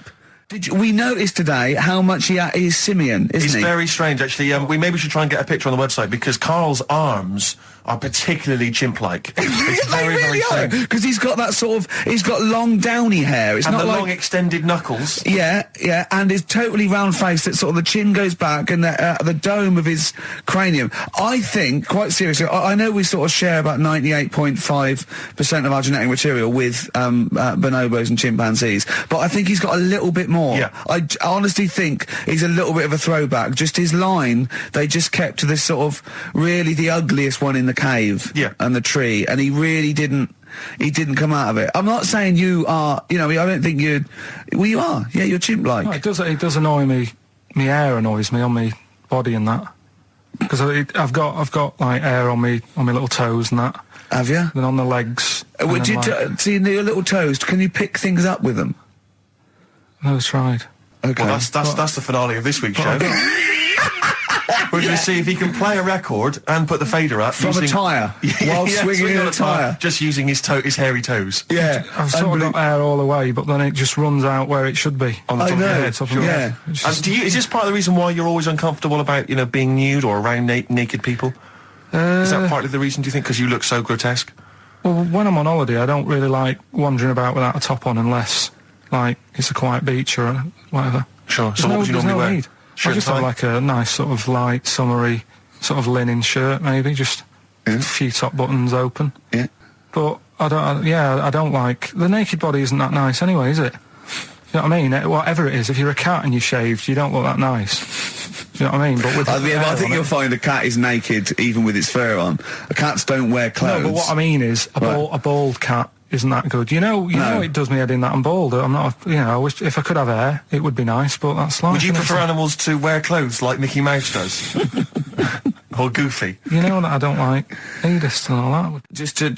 We'd love to talk. You can ask him all the other questions, because Karl, as I said last week, he doesn't feel his own testicles because he doesn't like the feel. Yeah. So, I'd like a doctor to explain to him how necessary that is. And this is truthful as well. I've got a very slight pain around the genital area at the moment, and I think it might be some kind of groin strain, but I'm a little bit anxious, not entirely sure what it is. You've been with me twice when I've gone along to get them checked. Yeah. And I go, oh, what's that? Yeah. It's terrible. I mean, but, it's usually... I think you're in a pretty low risk, aren't you? I'd hope so. You're coming out of the 20s. I think testicular sort of... I shouldn't be doing this, I'm not qualified. No. All they said was to me sort of like his 20s and 50s. We're into mine sort of felt like they dropped a bit the other week when I was on holiday. I don't know if that's like when you're relaxing or I was wearing shorts a lot. How far? If it's 2 foot, it's too far. I was having problems walking. What do you mean? Why? No, it was just a bit. I had shorts on all day. I'm happy and walking about on the beach, what have you. And then at the night when I put some long trousers on, I was sort of walking like a ricket. They probably like stretch a little bit. Sometimes, I told you when I was about 18, I was scared. I went to the doctor. I felt a pain, right? And because I was doing biology, I thought I'd show off this doctor. I said, I've got a pain. I think it feels like it starts in the epididymis and goes up through the urethra via the... And he went... Finger up the arse? He said, your jeans are too tight. They're squashing your balls. So we want a doctor like that. So what's the phone number again? It's 0871 222 1049. A qualified What do you mean your balls dropped, though? We've got to come back to this. I don't know. They just felt like... it's not too bad at the moment. I was all right on the way in, but I feel twinges all the time, but you never know whether it's just because... No, but they felt like they weren't my own. Do you know what I mean? They sort of felt a bit like these. There wasn't a bloke standing really close to you, was there? You didn't get them mixed up, did you, on the way back? On the flight back? Someone else has got Well, take a leaf out of nudist books. They just walk around, they've got nothing on it. About nudists. Why? Well, let's play this ad break and that. And have you had another encounter? If we've got time, I'll tell you about it. Have you really? XFM. Now, Carl, you haven't told us about your holiday yet. You were meant to do it last week and you didn't. You started telling us, but we didn't have time because we had to do monkey news about a monkey who was a director who cared about lighting and stuff. Is there more monkey news this week? Is it as... okay. Is it real monkey news? Did it happen, or is it mostly embellishment in your round little head? It's proper stuff. Yeah. Okay. Good. So holiday. Where did you go on holiday? Sardinia. Good. Yeah, it's all right. Yeah. Nice food and that. It's important, isn't it? Yeah. And nice beaches and what have you. Excellent. Always like a nice long beach to walk down. Yeah. But so we're having a nice walk, right? You know how nudists do me head in. Sure. Right. Not a problem though, is it? It's not like being scared of spiders where they might jump out under the kitchen sink at you. You know what I mean? It's not a big problem having your head done in by nudists. Yeah, but it just annoys me. It sort of ruins the day a little bit because it makes me feel uncomfortable. Right. Take your clothes off if you feel uncomfortable. It's much more relaxing. Yeah, but well, anyway, right. So I'm walking along the beach, right? Lovely long beach, what have you? You know, watching the sea, picking up shells and that. And what are you wearing? What's your natural beach club? When he says picking up shells, I imagine he's on all fours going like that. You know what I mean? Looking at things, just like washing his nuts in the sea to get them tasty. Yeah, going into the sea and then kind of shaking himself and all the water flows off. Yeah. I've just got flip flops on, pair of shorts, and like a little light shirt. Sure. Mm. So anyway, walking along, and Suzanne goes, "Oh look," right? And there's this woman, German, I think, coming out of the. How can you tell she was German? Underarm hair. I'll get to it. Forget the underarm hair.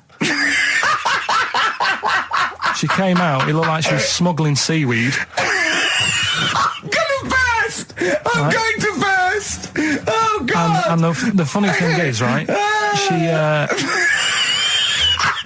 Smuggling seaweed! Oh, God! She was a bit hairy down there, was she? Mental. I felt bad because I hadn't had a shave for 2 days, right? Looked at her, it was ridiculous. She might as well have kept her trunks on. It was just like she was wearing furry trunks, right? So anyway, so I'm walking along... So, yeah, go on then. So Suzanne's like, "Oh, look," and I'm like, "Oh, not again," because every time we go away, there always seems to be one of these. Is she by herself, this woman? Well, the weird thing was, she was with her husband, right, Yeah. but he had shorts on, he was happy, right, but every time, because I walked past her, and he sort of ran off, because he's embarrassed. Do you know what I mean? There's nothing normal about it. What can he do? He can't go, "All right, mate," because he knows it's odd, right? How old was he? Sorry, how old was she? It's hard to tell when someone hasn't got clothes on. Sure. You know what I mean? They always look older, don't they, when they haven't got clothes on anyway. But I'd say she was about 40, 41. Okay. Right. So I walked past, and the annoying thing is, she got there on a bike, right? No clothes on, little pair of boots next to the bike. So if you can wear boots, just pop some shorts on. You know what I mean? That takes more effort for me, putting boots on. So put the shorts on, right? So anyway, the husband kept running off. I walked past, and I'm getting annoyed because I'm saying, well, we've got to walk past them again on the way back. I like the fact they're scuttling away when Carl walks past. Like when you lift up a bit of sort of iron sheeting in the woods and loads of mice run away. Yeah. It's like whenever Carl goes, that nudists run away. Yeah. Oh, right, okay.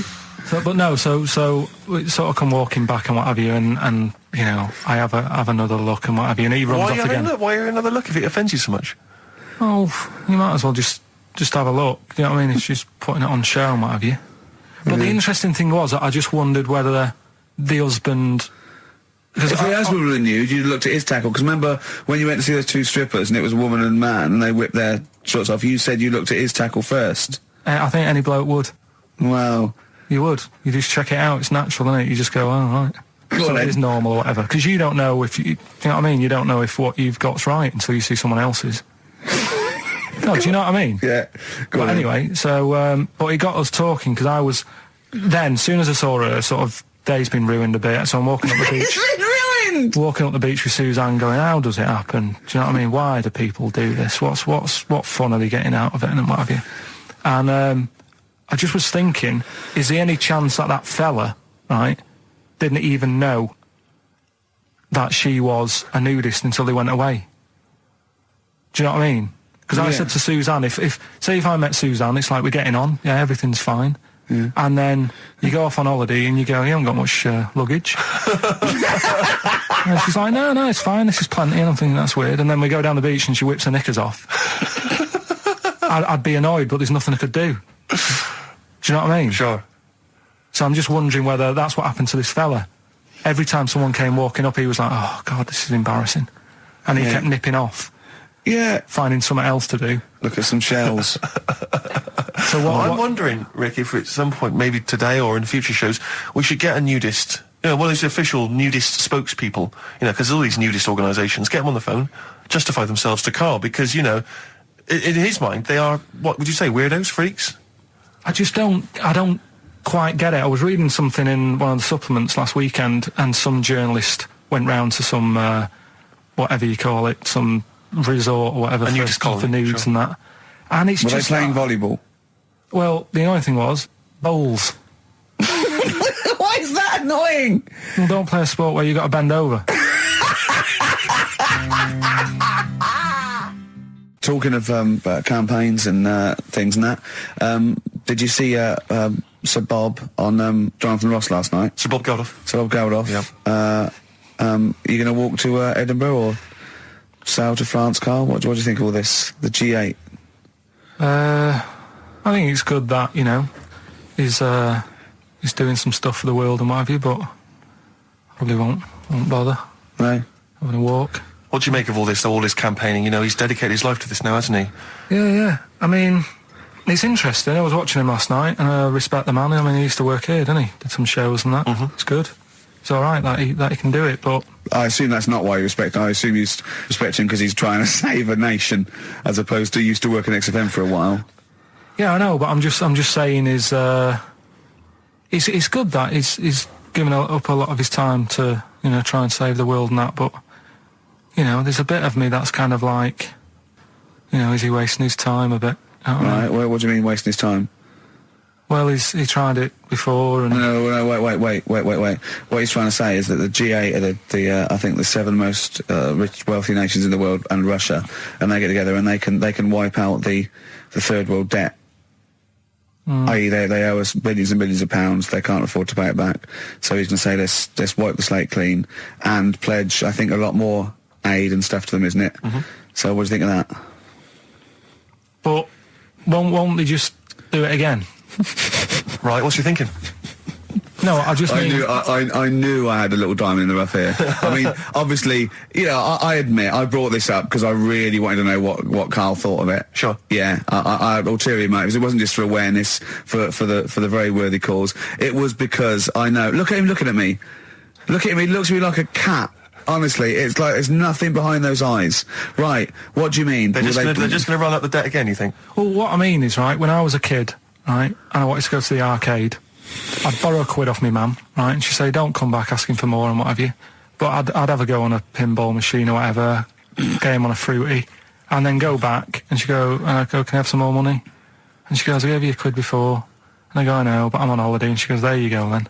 And then I go off and do the same thing. I didn't go... No, I wasted the last one. I'm going to pop this in the bank. Right. So you think that's what's going to happen with... That's a nice metaphor. So what do you think happening there? That the Africans are blowing it down the arcade. Instead of putting it towards a fishing rod, they're blowing it down the arcade. I'm trying to win a watch. Look, I've got 100 goals. I think this thing is dodgy. Yeah. I'm trying to win a fluffy toy. Bob's saying you're never going to get the Snoopy. You're never going to get the Snoopy. It's always going to fall out of the little claw before it gets to the top. The claw is not strong enough. Yeah. Do not waste it. No, Midge. Midge, you have to write a song. Write another song, mate. They've blown it down the arcade. Brilliant. Pushing the Senses by Feeder on XFM. Ricky Gervais, Steve Merchant, Karl Pilkington. All right. All right? How you doing, Carl? I'm alright, yeah. Another holiday? Well, it wasn't holiday. Wasn't holiday. Well, it was. You had 5 days off work. Why isn't it holiday? You had 5 days not working for a living. You know how many days holiday gets a year now? 29. Oh, that's more than teachers, isn't it? It makes me sick. It makes me sick. Well, I know the kind of hours you work, Rick. It's mad. I mean, if you're not in work by midday, you're furious. No, but I mean, I'm always... 29's normal for the normal working person. Yeah, but, you know... And anyway, it wasn't a proper holiday. I went to see my mum and dad. It's nice to see them and everything, but it's not holiday, is it? Why? It's not going away. It's not getting on a plane, is it? Going away. Oh, is that definitely a holiday? What happened before 1950?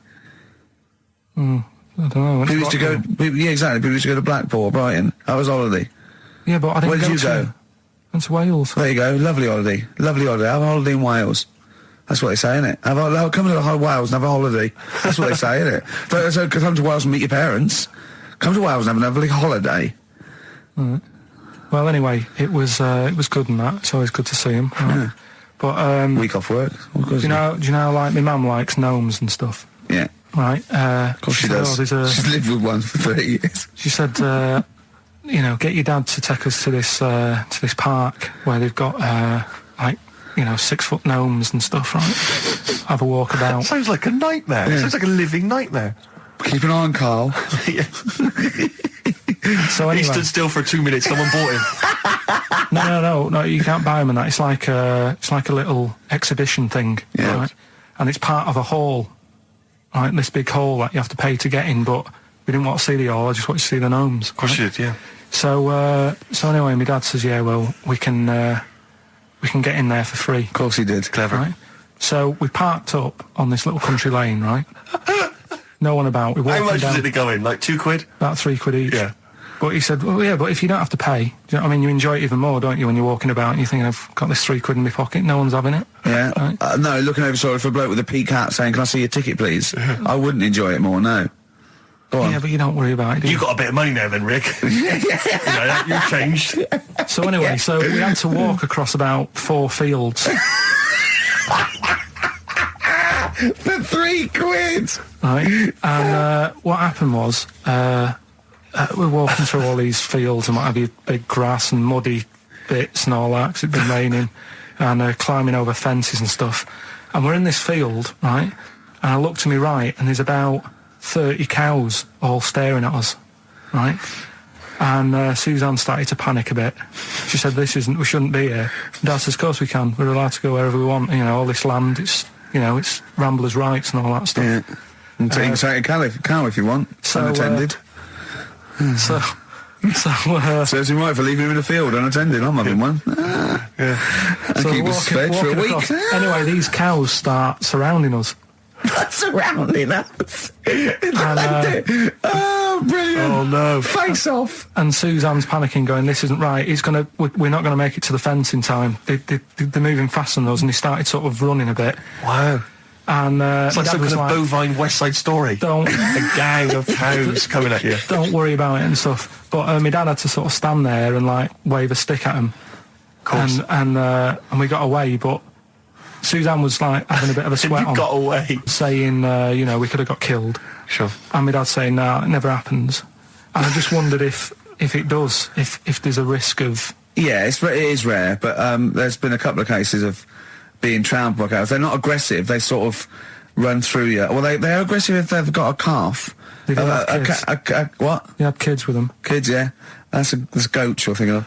Yeah. Maybe they were trying to sneak into the gnome thing, and they were worried that if too many people did it, they thought some cows, we can just sneak in. No one's expecting cows. And the cows were going, walk upright like you're a human. Don't walk upright. They thought you'd blow their cover. Yeah. People have been killed by cows before. Yeah, that was like the highlight, and then... So when you arrived there, you were presumably covered in mud, looking like something that had just come from Glastonbury, staggering around this exhibition. It wasn't that bad. It was just like a woods, and it had like a funny sort of funeral, like a graveyard thing. Right. Yeah. With bodies sort of hanging out the ground and that. And we had these 6-foot gnomes. Right. And then we just set off again, walked back. But we're sure this wasn't a dream? No, it was good. But then I got back, right, Steve, and called up Ricky. I said, right, are you about? Have a chat and that. So he said, "Oh, I'll just come round. It's a nice day. Have a drink and what have you." So I got round there at about 6:30, right? Go up to his door, knock on his door, right? He stood there with his tackle out. Oh. Yeah, what did you make of that? What was wrong with that? What do you mean, what's wrong with that? Why were you looking at it? Why were you looking at it? I tried not to look at it. But again, you're always sort of attracted to it, aren't you? Kind of like... I've never been attracted to another man's tackle. I don't know what you mean. You can't help but have a little sly look. Especially when it's there. When you ring the bell, and I mean the one on the door, right? And that's hanging out. And does he dress to the left or the right? It was to the left, right? Yeah, it was left, yeah. Just popped it out of my shorts for him. Just popped him out of the shorts. Should have seen the state of him. Shorts on, no top, cigar. Looked like someone out of The Sopranos. It was a mess. Yeah. And then... we sat on the balcony drinking wine, didn't we? Did you pop it back in, or was it... Yeah, I popped it straight back in. I've got the laugh. Sure. I've got the laugh I wanted. Yeah. He walked in, he went, it's not that hot. Straight away. It's not that hot. Oh, brilliant. Then, was that knob news, or is there more? No, it's got more knob news. That's just a taster. Just a taster. Listen, let's play some average. Let's play some great music, and maybe we should have some early knob news. Early knob news coming up. XFM.